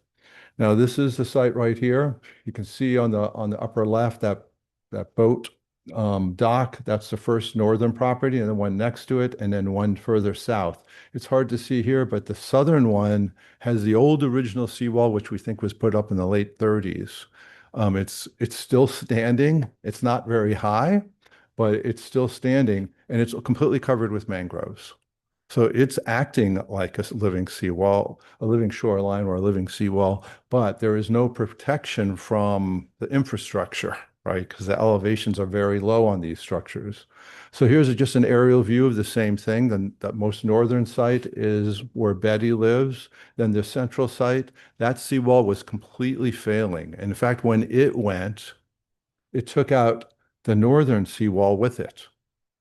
The southern seawall, you can't see it because it's underneath the mangroves, but there is a small seawall under there. The southern seawall is at 2.2 feet. That's the top of it. The central one is at 3, and the northern one is 3.3. There's not all that much room. I mean, even with king tides, water's going over these seawalls, right? And the road's sitting at 2.2. So all the outfall culverts are filling in with salt water every time we have a spring tide. So this area is extremely low. It needs some help. That's why it's a citywide effort to try and do something. And this is a really unique situation where we can work with 3 different properties and come up with designs and permits. Now, I'm not going to go through all the details of all this because you can't even read that. But basically, you can see the shoreline here profile. And what we're trying to do is get to the elevation of at least 5, bring it up from 3 to 5. And that'll keep king tides out and keep out water for a number of years. But for that to work, every house would have to do it. Right, every single house. Now, the only good news or underlying factor here is all these seawalls are built at the same time. So they're all starting to fail around the same time. So most people are now looking at what you can do, right? And so timing of this is good to have designs and permitting that helps go through this process. Again, just what the proposed conditions are, there's no room. It's too deep here to put a lot of material in. There's actually corals growing on the riprap that's happening to be sitting on the bottom in these areas. Not much seagrass, but a lot of coral. So there's no room to go out into the water really here. So we really need to work from the existing seawall and do stuff above it. And so it's hard to see here. These 2 are the first 2 properties. We're actually going to bring the seawall not itself up to 5. We're going to bring it higher than it is and then have a natural slope that gets you to the elevation 5. And between the new seawall and that elevation 5 is where you have this habitat. So on the new real high tides, that's getting wet. And that's where we have native plants. It could be mangroves. We're going to plant marshes and see what happens here. But bottom line is we'll have that ecosystem services in that strip before we get all the way up to elevation 5. I'm going to go down to the third section, and that's the mangrove section, right? We don't have to do much here, but we have no elevation 5, no protective elevation. So to do that, we're proposing to put a seat wall that's about 18 inches sticking out of the ground, and that will connect to the seawalls to the north. That is all elevation 5, so now we have that protection. Now we need to then tie it to the next property and make sure they're putting into that same elevation. So this is a plan view what's going to be done out here, and the costs, et cetera. So what's unique about this project is that these plans, these signed and sealed plans, are going to be literally handed out to all the residents for free. So if you're 5 houses down, similar conditions, you don't have to hire a coastal engineer to get you these plans at a cost of $50,000 just to get these 3 done. You may have to show your drawing a site revision where your dock might be over to the left side versus the right side, but generally you will, all the residents that want to use these plans get to have them for free, signed and sealed. Again, they may need some help to slightly tweak where their resources are or where their boat is parked, but they can use them. And also to make it easier, we wrote a guide for the homeowners on how to permit this. Now, this was done strategically. Typically, if you want to put a wall in or a living shoreline, a living seawall, you need permits from up to 3 different agencies. In this case, Pinellas County, DEP, and then the Corps. But most of these seawalls, by state law, you can put them out 18 inches. 18 inches, you can go out without any mitigation or anything. You can go out 18 inches. But when you do that, then you're tripping yourself into the Pinellas County permit. And I'm not trying to avoid permitting, but we all know permitting is a slower step, right? And so we want people to make it easy for them. So the design was specifically done so that these seawalls were only 12 inches out from where they are now instead of 18 inches out. That tripped us so we didn't have to have a Pinellas County permit. As long as we don't impact those mangroves on that third property, which we are not planning to do, then you don't have any permit there. So then the DEP can permit that and give the authorization from the Corps because of the nature of the design. So really, it was one permit. So the residents only need to do that as long as their site conditions are pretty much similar. And we counted at least 70 houses that have that kind of design and that kind of deep water so that people can use this. And so I think is a pretty unique situation. And so in the end, right now we have fully designed plans. We have the permitting guide completed. We have all the permits issued. Now the residents are looking at pricing, and we're trying to get them a good contractor who would maybe come in and do a whole string of these, right? And because of that, give a better price for these residents. And at this, I'm going to turn it over to Betty, and hopefully Betty can chime in. And I'd like her to talk about, what the perspective of a homeowner, she's one of them, and as a city council. Hi, good morning. First, I want to make sure that I can be heard. Is the audio okay? Yes. Awesome. Thank you. Good morning, and thank you for having me. My name is Betty Resnicki, and I am a resident of St. Pete Beach. I've been living on St. Pete Beach since 2010. I'm a native Floridian, but I've been through many different coastal communities in the state of Florida. And living in St. Pete Beach, I got very involved with the neighborhood. President of the neighborhood at one point, and then eventually an elected, former elected official commissioner for St. Pete Beach.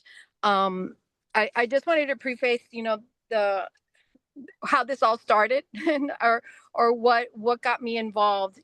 So I do a lot of communication with many residents throughout the neighborhood. So one of the things that came to mind when it was time for me to start looking at replacing my seawall was, were there other options? I am heavily involved in the environment, studying marine biology at the University of Miami, boater for life, and going around the waterways. Obviously, understood that most of our shoreline is privately owned, and the destruction of habitat in our estuaries, our canals, our rivers has been decreasing, and it's being threatened. So I wanted to find out what other options were available to stabilize the shoreline, and kind of fell into the living shoreline concept. Me and quite a few actually residents were very interested in this, and I want to say that maybe 4 years ago we started talking about this, so that kind of tells you the length of time that this could take. When approaching contractors to do this type of work, it's almost as if it were non-existent, or not a possibility for a resident, because it is always much easier for a contractor to just propose a seawall. And again, without educating residents on the options, that's usually where most private owners fall to, is whatever their contractor says. So with that not being my option, I continued to try to figure out how can we get a natural shoreline. And as Tom showed in the pictures on the presentation, you could see that we have a private public partnership actually with the city, because we do have right away. The land that's abutting the seawalls belongs to the city. So we wanted to work in conjunction with the city to try to get a living shoreline or hybrid shoreline solution for us. Every option that Tom just showed, of course, is not the option for everyone. But what was very unique about our area is that we were able to give 3 different options because of the depth of the water along those 3 homes. Currently, there is a lot of sea life around my area. Those who came out and did surveys know that there's oyster reefs, there's redfish, there's mangroves on either end close to the Bayway Bridge, far end down on Maritana. I mean, there's just a lot of natural features that we want to keep as residents. From the time that I initially started working with Tom and Tampa Bay and others who are interested in this, we had 3 residents. Now we have 9 residents interested in this option as we got closer to the end of getting these renderings or engineered plans. So right now, not only are the 3 wanting to do this, but now 9 abutting neighbors could help stabilize our shoreline using a living shoreline option. So we're very excited about that. Of course, I want to mention some of the hurdles, because that is, I think, where many residents throughout the state of Florida need assistance, and the Tampa Bay area, I know, is your focus. But a lot of people just don't know if this kind of shoreline will work for their property. They don't know if it's allowed. They don't understand permitting. They don't know how to design this. They do not know the upfront cost. And they just don't understand these options. So education is definitely one of the key things that we're hoping to accomplish with this, like giving out the guidelines that the city will be posting on their website to share in the permitting department, to be able to share with the residents of St. Pete Beach. So this would also help with public support once that education starts getting out there. Also, the permitting I wanted to mention, because it, Tom does.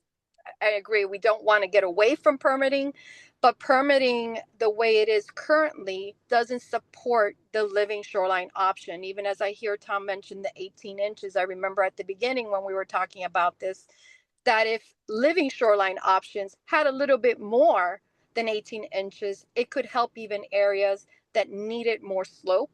Of course, these are policy decisions that I'm hoping to impact sometime in the future, but if we were able to get more slope, then there would be more opportunity for even areas that had deeper channels along their seawall.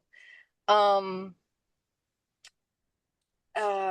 think that might be on, I want to be able to leave it open for some questions from all of you, but we are definitely looking for continued support, especially on the construction of this. And I don't want, it's not to have everything paid for, but in our situation, we have a public-private partnership. And what we're hoping to accomplish is because of the location of these seawalls, it provides the perfect opportunity for public education. This is a street that is accessed by many in the public, not just St. Pete Beach. People walk over the bayway from Isla del Sol, Tierra Verde. I mean, this is like a walking community. We're hoping to be able to demonstrate this as a natural option for shoreline stabilization, other than just throwing a bunch of riprap into the water. With that, I think I'll leave it open for some questions. Thank you for your time. I'm just going to add two things. First of all, thanks, Betty, for talking about the city's involvement. The city owns part of that land. That's why it's a partnership like this and why we were able to get the funding from the Estuary program. And also the city is looking at, there are some funding available that just came out, which has been changed, PACE funding, which is a program that's run through the state, works with banks, and it gets a lower interest loans available for homeowners and for public entities to do projects like this. And so the PACE has been around for a while, but in the last year they changed it to make it a little bit more easier. So the city is looking at that too, to make it easier and more incentivize the use of these options. And I will stop right there.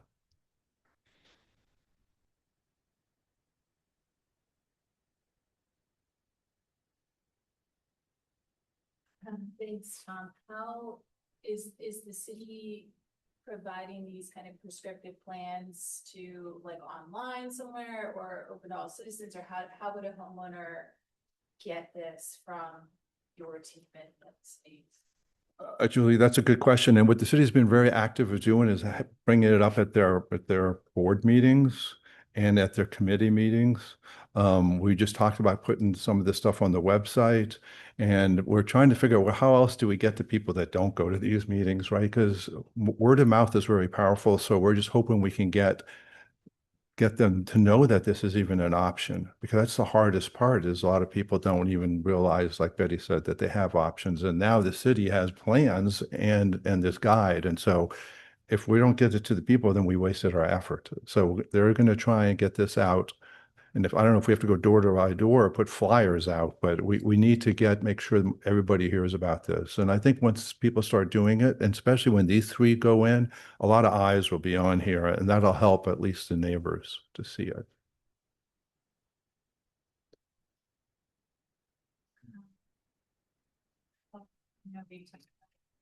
When we have a grant for the Million Florida grant, $750,000, essentially do exactly this for our whole tidally influenced water barriers. The way the grant was written was to be able to go in and come up with a set of alternate design other than traditional seawalls.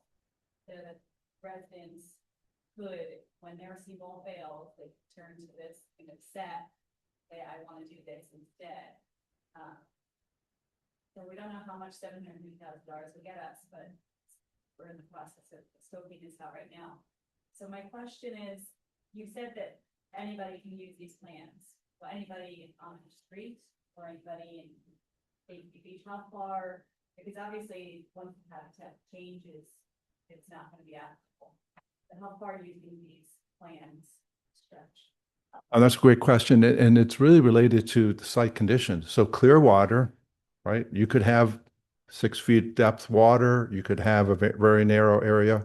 So in other words, we know it fits these residents here because we looked at the sites, but it can fit anywhere that have those type site conditions. And even if the conditions are slightly different, you have a baseline engineering plan, right? So your engineer could take a look at it and say, well, your site has this little thing here. We need to change that on the plan, but it's not starting from scratch. So it can be used anywhere where the site conditions match which are here. Because we have had conversations about potentially doing this project. And two kind of drawbacks, I guess, that we didn't really consider throughout the grant. One is they said when a resident calls a contractor to come and do a seawall or whatever it is, that contractor is already going to have that assigned sealed plans that they're going to use. So they said that us coming up with these set of plans that they could use really wouldn't have a purpose because the contractors are gonna have that anyway. And then the second thing that consultant said that was kind of a negative was if the city of Clearwater says, hey, here, everybody, here's this set of 8 plans or whatever that you can do, that people don't like being told what to do with their private land. This might actually make people less inclined to do something because they feel like we're telling them this is what they should do. So those are just a couple of things that we've been talking about. And I'm glad you brought that up because I really didn't realize when we were working with the residents here and getting contractors out there, they're like, oh no, we have our own plans. And I'm like, what? What do you mean? That's just a standard. We're trying to get away from the standard. So we had to look around and find a contractor, and we found a couple that were willing to take our plans. And that's something that really needs to be addressed because I didn't realize that most of these marine contractors come in with their vinyl sheet with a cap or whatever it is, right? And that's what they know how to do, and that's all they're going to sell or try and sell to the homeowners. And so that was a learning curve for us that you have to look for the appropriate contractor now that will take these plans. And they are out there. It's just, I didn't realize that was the norm, is that they just want to do what they're used to doing. But we're trying to break that. I've spoken at the Marine Contractor National Conference here in Florida. It's like pushing a big rock, right? They're used to doing the things their way, and they almost looked at us as a threat to their business. We're like, no, this actually opens up more business opportunities for you. Yeah, in many places you may have to do exactly what you've been always doing, but there are other opportunities out there now to put these features in, and these features need maintenance. Right? This is not like you poured a wall and it's hard as can be, right? You need to maintain them. And so there's a whole line of business for you. We come back to that customer and make sure the plants are coalescing and growing and it's working. So even with that kind of angle, it wasn't real easy, but it has changed over the last 10, 15 years. I was thrown out of the first meeting I did 15 years ago, literally. But now there's more and more people are looking at it, and there's a new generation, even in the contractors, that are looking at some of these options. So it's a good point that you got to get the right contractor. Jackie. I mean, it's the property owners not knowing that these other options are available, A. B, contractors not knowing that they can build it themselves. Like she said, and like you said, they're used to doing cookie cutter, pound the seawall in, lay the cap. They know exactly how to do it on many different situations. They don't know, when they look at this, where to even start. They haven't had the experience to know how simple these things are. They also don't know the cost is not going to be more than what they're already doing. And then finally, like you said, the maintenance is actually part of bringing more money to their business, because that's what contractors want to do. They want business, they want money. So it's a lot of those little hurdles that it is education, I think, from the property owners not knowing about it and then the contractors not knowing about it. So there was a few workshops that you guys did on living shorelines, and there was only maybe a handful of contractors that even went. So I feel like having more workshops specifically for the contractors to just educate them that these are permittable, they're not more of a pain in the ass, too permanent than the seawall replacements. They really aren't once you get it nailed down. Give them the guidebook that you guys created, and then have some actual more workshops to show them that it is buildable. It's easy enough to build. It's not, you don't need to build and have more equipment. It's actually could be less equipment and less costly. And it would be a very good selling point for some of the homeowners who are more environmentally aware. And so you just have to phrase it and educate them that they can sell this just as well, if not better, than this straight up replacement. Good point. I'll bring you to the next contractors meeting. Just to add to that, there are opportunities statewide and coming up in our region. Florida Sea Grant is the one that does those contractor workshops now. And I think the next one, because Jessica is actually interested in attending, is in Pasco in December. And then they also have different phases of actually going out to sites and doing sort of an experiential education approach of some of these pilot living shoreline sites with contractors. And I think there's opportunity in Sarasota in early 2027. So these workshops are happening. It's just a matter of getting the contractors in the room. Hi, this is Betty again. Just one other thing I want to add as far as education. I know we're talking about contractors, but the importance also of residents or homeowners to understand this as an option. Many residents rely on the contractor. If it were the other way around, if the resident were saying, I want this option, contractors would fall in line because they're going to want the business, like you're all saying. They want the business. But if people are not asking for it, then the contractors will always keep telling the owners, this is your only option. People need to see this as an option. The people who own the properties need to see this as an option. Thanks.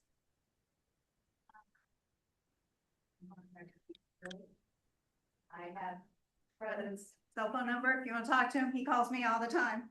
I can hook you up. I mean, it actually, I appreciate these like sea grant opportunities and stuff like that. Only the ones who are interested will go. The quarterly marine contractors meetings, they're all there. And the room is full, trust me. And, you know, as a regulator in this arena, like you mentioned, I mean, we do as staff, especially with all of the urban corals that are coming into the area, and we're having to navigate that with all the marine contractors. And, you know, they finally accepted the fact that this is not an option. They, you know, they realized that because we have the delegation from Army Corps and we've given them the checklist and they see all of the corals that we have to look for, and we are not allowed to allow a taking of those corals. They are really being more proactive about it. They're very, you know, initially it was a fight, but you know, they're now coming along and they're actually coming up with ideas. It's like, we see this coral here, we know it's here. If we designed the dock this way to protect the coral, or we relocated it at this location at the same depth, same water depth, without work. And so they're really, you know, from where we were 1 year ago, it has swung, the pendulum has swung. And I'd be happy to, you know, put some of this stuff on our regulatory website, because that's where the customers go for information about seawalls and docks and that type of thing. And I'd be happy to put it out there so that when the homeowners and stuff, I mean, and they want to understand, like, you know, what they can and cannot do, it's front and center. Yeah, thank you. I appreciate that. I mean, it's like marine contractors.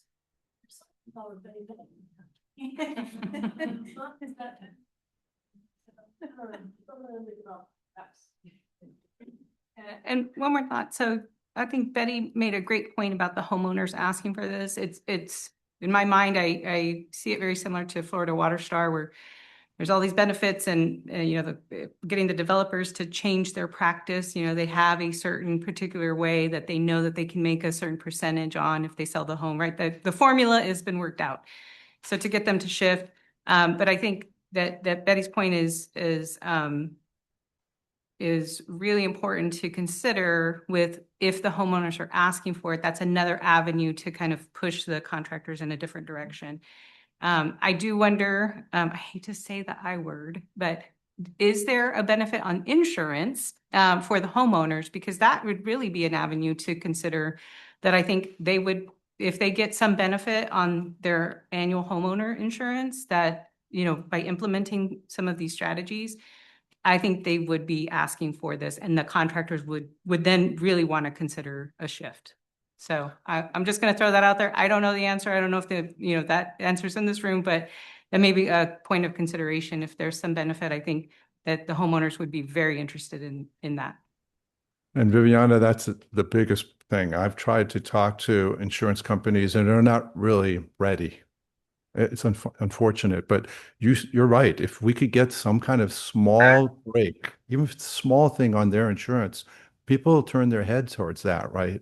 And so far, it's hard for them because they're like, well, what if they don't build it right? And what if their neighbor doesn't and the water comes in anyway? You know what I mean? They have their excuses, but I think that's a big push that should be done harder because I think that would really be a game changer.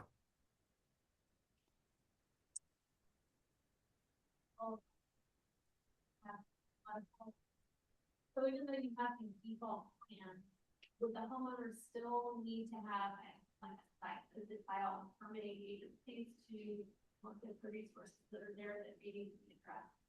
Well, yes, no, not for these three. They're already permitted. The agencies have come out. But if you handed those plans and the permitting guy to the next person down, yeah, the agencies are going to come out and confirm.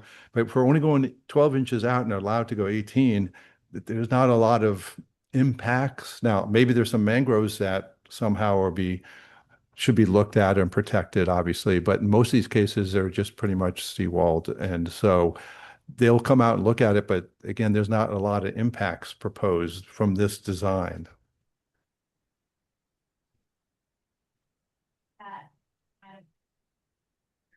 They did have some coral on riprap right at the base of their seawall, and so TBEP would not allow them to move forward, even though they were within a small amount, without an additional permit that was additional fee. Is there any change in that? Well, again, every site's different. We've had projects where there are corals there. They're on a big piece of rock. You just move the big piece of rock out of the way, 4 feet or something, and the corals never know they've been moved. And so there wasn't a big change in the permitting requirements. I mean, in the cost, there was longer permitting review times, right? But in the end, they work with you. So in this case, again, being within the 12 inches really helps this and makes it easier. We're not trying to do this. We're trying to do it to make it the fastest permit we could get because it's hard enough to get permits. And if we can go to one agency like we did in this case and get the permits because of the design, then that hopefully incentivizes people not to go through the long normal process.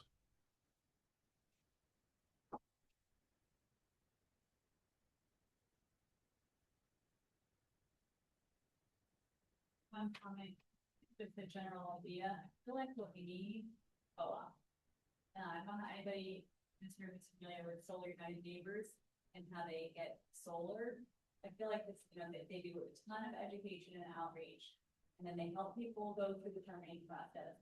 And then they actually do an RFP to secure a contractor that is then vetted and selected by the people themselves. And then because they're buying in bulk, they get a really good rate. I feel like if we could do Ellis County or Tampa Bay, living, whatever we're calling this, co-op, we could get kind of what we're describing. So just an idea. Oh, that's a great idea. I've never thought of that, but I think that would be powerful. Yeah, I think that's exactly what these homeowners are trying to do at the scale that they're able to. And so I really appreciate that kind of thinking and that kind of idea. Part of the reason we brought this to you all is because when Blake presented the results from the satisfaction survey, residents did not express preferences for living shorelines. And I think that got a lot of folks in the room's attention. And so this project in particular was one that was hard to even sort of launch because it had to deal with the perception of benefiting private homeowners. But we understand that most of the shoreline in our region is going to require buy-in from private homeowners. So what are the barriers that it is acceptable for us to sort of start to tug on and try and see if we can help in these places? So your feedback on these kinds of projects where we're maybe pushing boundaries a little bit to make sure that we're identifying things that are effective, responsible, use of public dollars and are moving the conversations forward, I think is really important.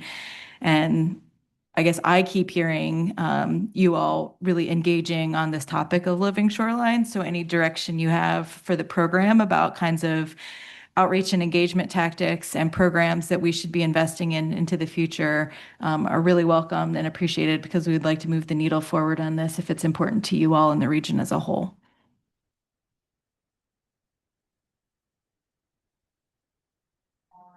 That see in Montgomery County for mangrove trimming, they have a specific professional mangrove trimmer list of certified people, companies that can do the work. Something like that, maybe on one of these websites, might be super helpful if seems like there's a small cluster of contractors that we know are reputable, know how to do this, and can do this, that the public can go to and find more easily than searching Google and, just crapshoot of contacts.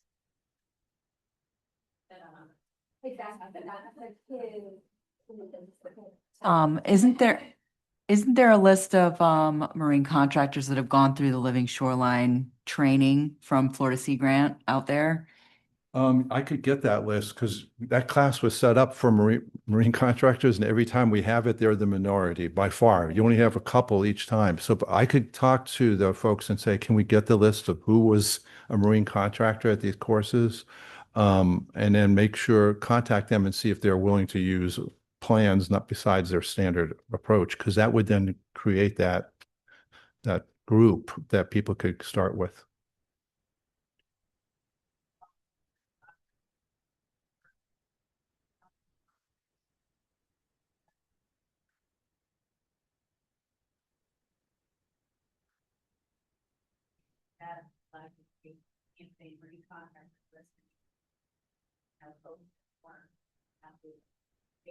We deal with these guys every day. So a lot of these, I gotta tell you, the marine contractor industry is like you've been mentioning now, a lot of the individuals who have been here for 30 and 40 years are selling their sons who are taking over. We've got this whole new generation.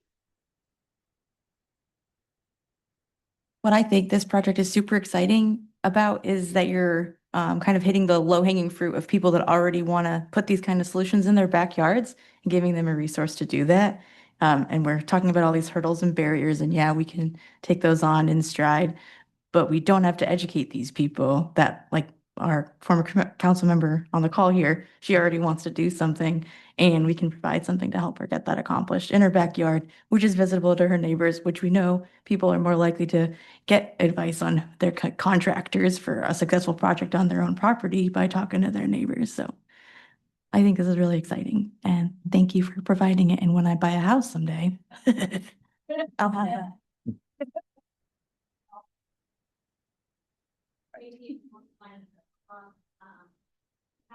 We've got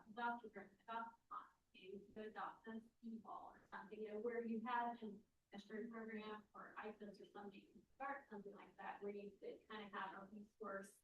How do people get started if they have a seawall and lots to do that, a little bit of funding toward helping them with their designs or something like that. That's tough.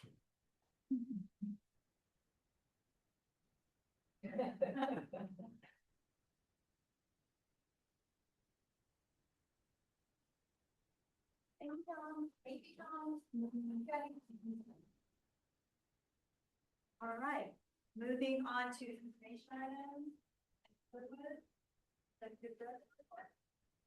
Yeah, just a couple of items to bring you up to speed. As of yesterday, we have 2 outstanding signature pages on the interlocal agreement update. I'm expecting those here shortly from the last 2 partners, and we'll get that. Once we get all the signature pages, we'll file it in each of the county governments and get that completed before the start of the new fiscal year.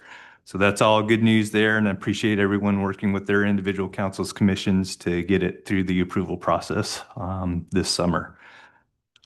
Second item I just wanted to bring to your attention was related to the National Shade Program authorization through Congress and appropriations. I know at the local level, there's a lot of consideration of what the future might hold in terms of funding. The good news is that we still have very good bipartisan congressional support. We actually have a reauthorization bill attached to the Water Resources Development Act that will authorize national shade programs for 5 additional years at current levels. We also have seen the Senate now pass a continuing resolution through December this year, which would affect our next year's work plan, developing our fiscal year 2028 work plan. And again, it's maintaining funding at the federal level for the national shade programs. So that's all good news in terms of the federal level. What happens, I think, this fall, I think y'all are having those conversations with each of your individual municipalities and governments. But rest assured that our work will continue. We do have reserve funding in place if there's budgetary shortfalls that occur over the next several years. We can maintain our program operations with this continued federal support and what we have in terms of reserves. But we also want to be very sensitive to what might be happening at the local level in terms of what can be funded moving forward. Last thing I also wanted to throw out there before I turn it over to a couple of staff updates. I've been letting folks know as I've attended different working groups through the Regional Planning Council and others is that currently the Department of Environmental Protection has the portal open for additional restore funding through 3 primary programs: Tidal Tributary Habitat Restoration, Gulf Coast Resilience Grant Program, and a Water Quality Improvement Program. We were fortunate to receive a prior Water Quality Improvement Program Restore Grant to start working on stormwater controls in the Old Tampa Bay Basin. And that portal is now open again for about $77.6 million of additional funding through the Restore Council. So what that entails is you all going to that portal and getting project submissions in there by September 1st. It's a short fuse, but get your staff up to date that those sources of funding are available right now through the Department of Environmental Protection. They have a main grant page, and then you could funnel down to different opportunities that they're offering. They're also offering non-point source grants at this time as well. And all those calls are ending on September 1st. So if you weren't aware of those, hit me up. I could direct you to where you could access those different portal submission platforms through the Department of Environmental Protection. Those were my main updates. We do have a couple of staff updates. Jessica, you want to give a heads up on the Bay Mini grants? You already mentioned it before.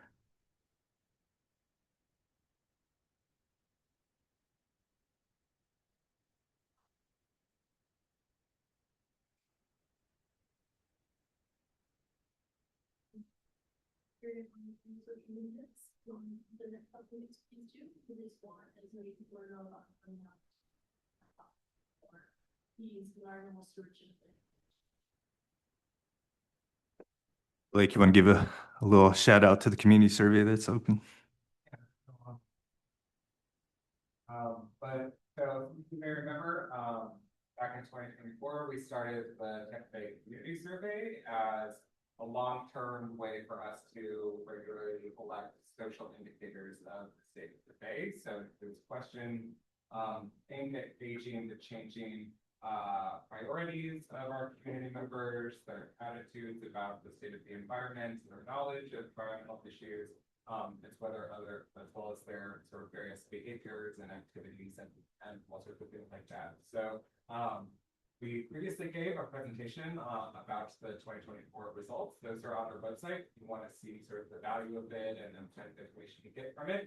The 2026 wave is now open until October 1st. So please feel free. You can go to our website and access the survey there. You can also just Google Tampa Bay Community Survey, the first thing that pops up.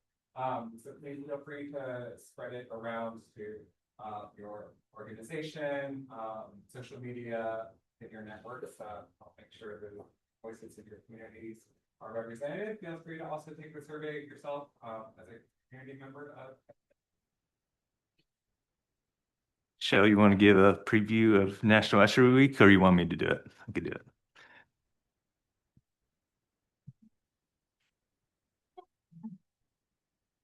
Very high level.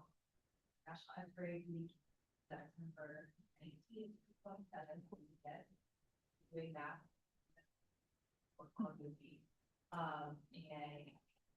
And we're going to have, we're planning 2 events. Public events. The first one, we're going to do in partnership with the Sarasota Bay Estuary Program at the Beach Fish Camp. We're still putting together the program, but it's going to be stories from the watershed, and we're really trying to focus on like hopeful stories and just very diverse, from very diverse places. TBEP, or stay tuned for that one. And the second major event is the Tampa Bay Breeder Week, which is going to happen on, sorry, the other event will be the 24th of September. And then Tampa Bay Breeder Week is 6th. And then I don't know if you want to add. Yeah, so for folks who aren't aware of it, it's like our big cleanup event that we have every year. It's in partnership with private companies, so Powerful and Sweetie Water Culture, as well as Ocean Aid 360 and Tampa Bay Waterkeeper. So this cleanup event is a little bit different. So it's actually a trash collection tournament. So folks sign up as teams and hit the water on boats and collect as much trash as they can in a certain window of time. They bring their trash back to E.G. Simmons Park to weigh in, and then they get raffle tickets for every bag of trash they have. So they can use those raffle tickets to win really awesome prizes like powerful spikes, coolers filled with beer and liquor, or if you're not into that, there's also yoga passes. So there's really something for everyone in the raffle event. So again, that is Saturday, September 26th. Nothing's here yet, so get your teams together, borrow your neighbor's boat, and I'll see you there. And so that will kind of be the culmination of what we do for the events.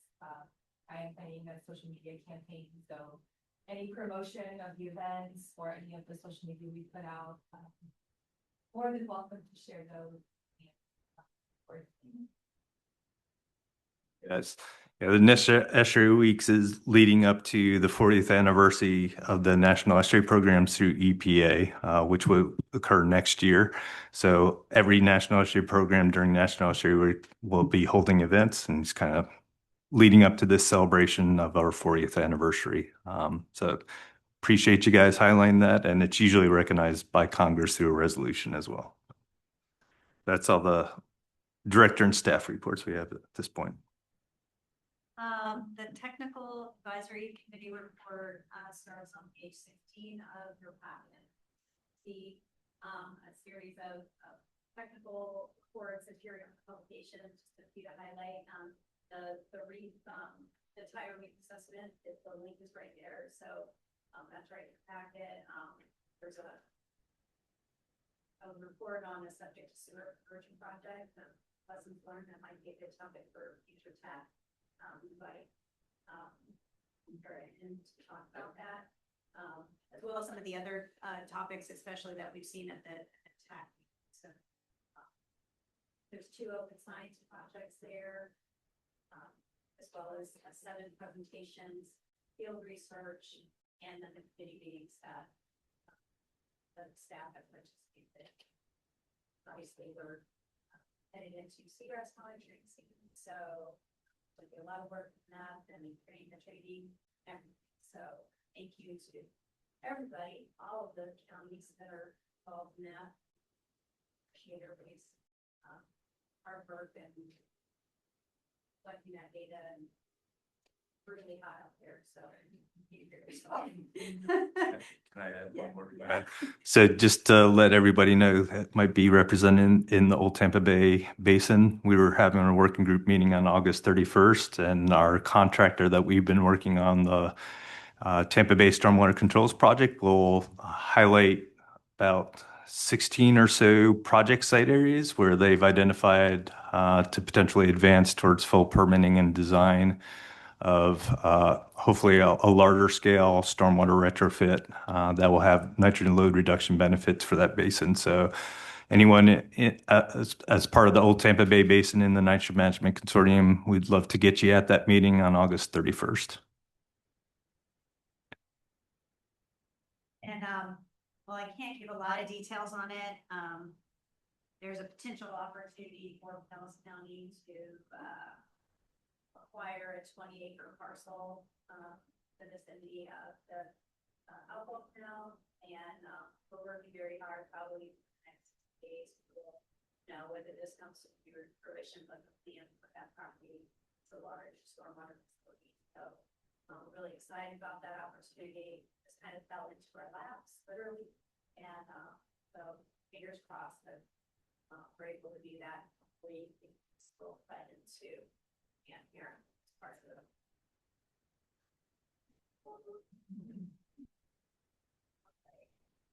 Any questions on tag or our next meeting, Marcus? 21st of October. There you go. Different location, and it's gonna be a USFA. In person, so show 'em. All right, the advisory report. Yeah, between May and July, CSU members met once in June. Met once in June, completed 56 volunteer hours. They also participated in 5 presentations, 7 media interviews, 6 events, and 1 communication project with 25 outstanding Bay Mini grant projects.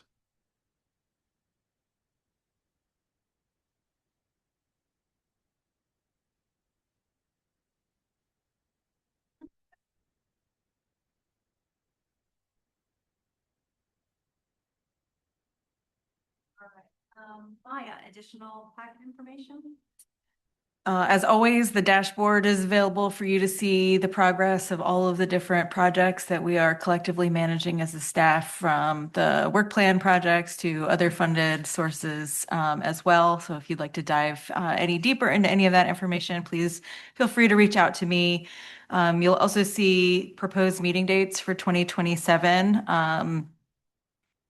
Should be the standard second Friday of the month here at this location. So if there's any conflicts that I need to be aware of, please let me know. If I don't hear from you, starting later this year, I'll be sending out calendar holds so that you all have this information and are prepared to participate over the course of 2027. And can you just talk about the policy board meeting? Because it's not going to be here, right, next week. For those that are going to attend or have members that are attending, they may want to reinforce that. Sure. So the policy board this year has been rotating their locations. And so the next meeting next Friday is going to be held at Seaport Manatee. And the policy board meets at 10, not at 9. So that's the situation for the policy board meeting. I think it has been hard for folks to keep track of that. The policy board members kind of liked the idea of rotating around, but I think it's been a challenge. So for the proposed 2027 meeting dates, right now we're just planning on holding them all here at this location. But next Friday, Seaport Manatee, if you know, you know.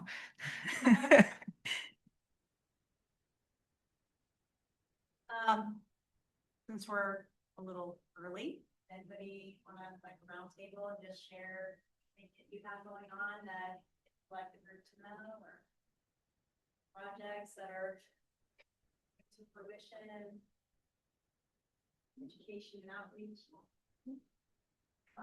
So Lisa Powers, Manatee County, I've got a couple of things going on. Started construction on a greenways trail from Rye Preserve south through Lakewood Ranch as part of our overall regional greenways trail budgets to connect to adjacent counties. It's a long time in the making, so that's pretty exciting for us to get on that. And there's also the opportunity we're moving forward with to acquire about 150 acres on the South Fork of the Little Manatee River as part of our environmental lands program. So we're excited about that. And if anybody has seen the news, the board did approve to put another environmental lands acquisition and improvements finance referendum on the November 3rd ballot. So fingers crossed.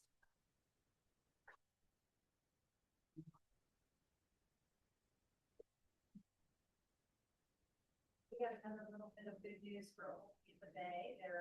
Our major park that sits right there has 4 septic tanks in it. And the Board of County Commissioners just approved the contract to eliminate the septic tank and sewer. So, yay. Sorry, that was, it's amazing. A bunch of things you don't know until you know. I had no idea that park was on septic until they told me that they were designing a sewer project for the local park. And I was like, but that's what happens when you have full parks. Like that. So, but it's good news for Old Tampa Bay. And last Friday, we in Pinellas County, we have a quarterly public works directors meeting, and one of Stacy's team came and presented on the Philippine part, the Living Shoreline part, and there's seagrass recruitment behind that, a lot of the installations out there. So that's very interesting to see. Hopefully that continues. The oyster recruitment is crazy out of control.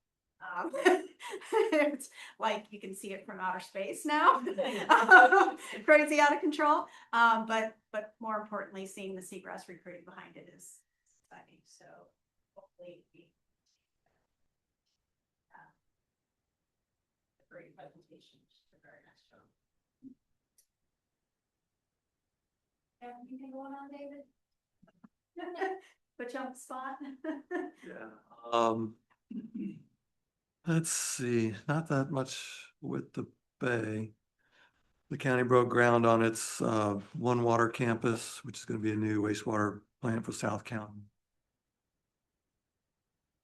Pipeline distribution stuff. They're continuing on with septic to sewer conversions, which will be helpful for out by river in the Bay. And continuing to try to get through the drought. Even though we had rain last week, we're not getting much this week and still far behind on the rainfall. So a lot of water conservation.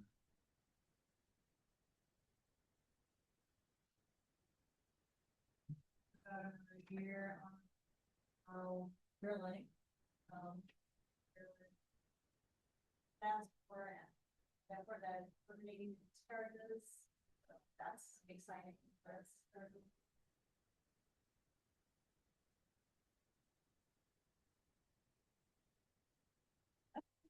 You guys do. I talk to Marcus a lot. Julie, anything you want to share? No.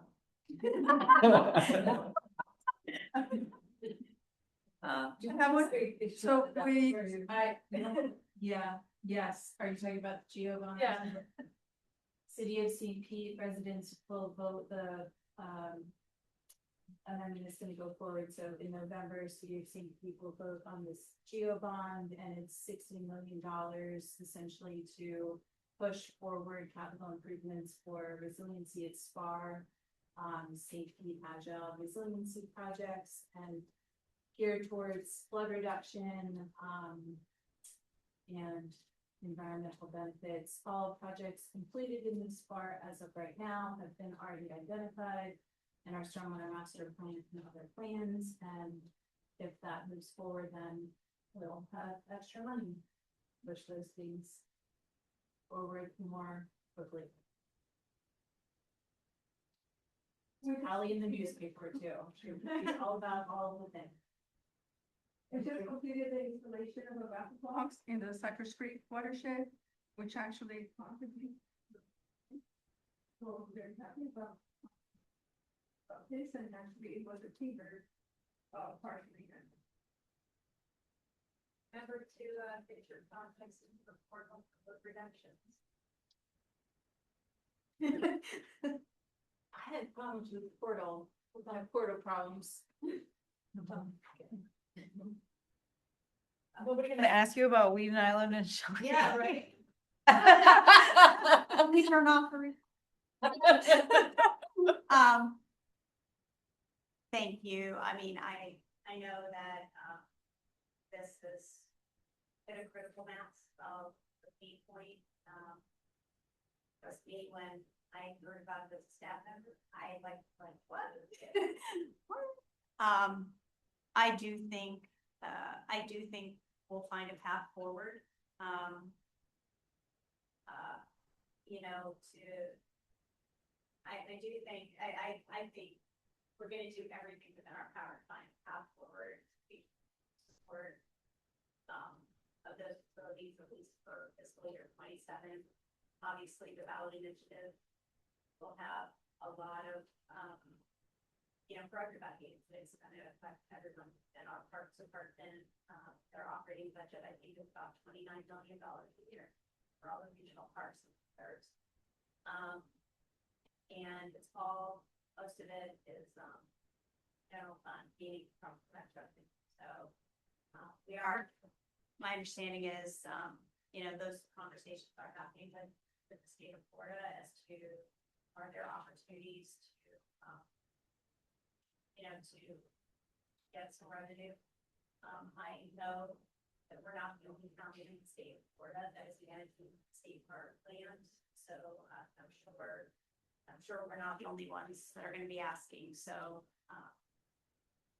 but I do thank anyone and everyone who's going to send me emails and, you know, if anything, just so that there's the awareness of the, how much people care about the environment. Those assets. Sorry, they're near and dear to my heart.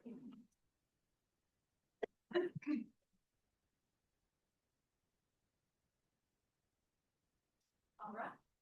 With that, oh, sorry, Ed has one more thing. Yeah, just one more thing.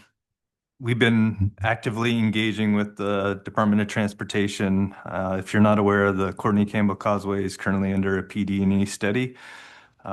It's likely that there will be a lane expansion on that causeway, and we're trying to understand what sort of mitigation might be required. We've been actively trying to get them to think out of the box, similar to what they've pursued on the Virginia Creighton Bridge on the east side of the Courtney Campbell Causeway on you know, nitrogen load equivalency projects under this PD&E. They're going to probably have to replace some of the end-of-life bridges, both bridges that currently exist, the main span, and then the one further on the west. We've asked them to present at the Nitrogen Management Consortium probably in the December timeframe, and they will have a little bit more of an update of where they are in the PD&E process at that point. But we're also trying to encourage them as best as possible to think outside the box on those, you know, mitigation measures that would have complementary benefits for a lot of the active work that's being done by the Nitrogen Management Consortium to reduce loads flowing into Old Tampa Bay. It's been a slow process to educate them on that and how they could help. And any additional comment from management board members and persuasion by the department during this PD process, just to even consider alternative causeway alterations to enhance tidal circulation as part of their alternatives, we feel is a benefit to the bay and the broader community. but I'm not sure they're hearing that yet in terms of how they're going to pursue this PDing process. So any additional support you could leverage, we would appreciate. And like I mentioned, we've invited them to give it a status update at the December Nitrogen Management Consortium meeting. That doesn't have a date yet, but it'll probably be in early December. They'll also probably be present at this Old Tampa Bay Working Group meeting, but they're probably not presenting any information on the Courtney Campbell study at this point.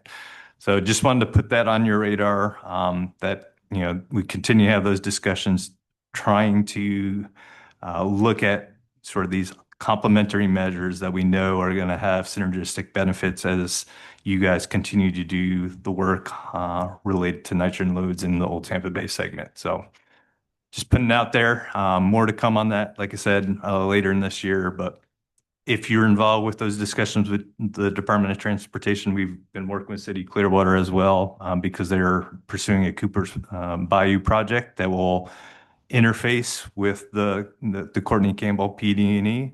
So again, trying to get them to think about sort of comprehensive benefits for the region that could have benefits for them as well as they pursue additional road projects, but primarily get that Bay segment back on track in terms of improving water quality in general. So just wanted to bring that to everyone's attention as well.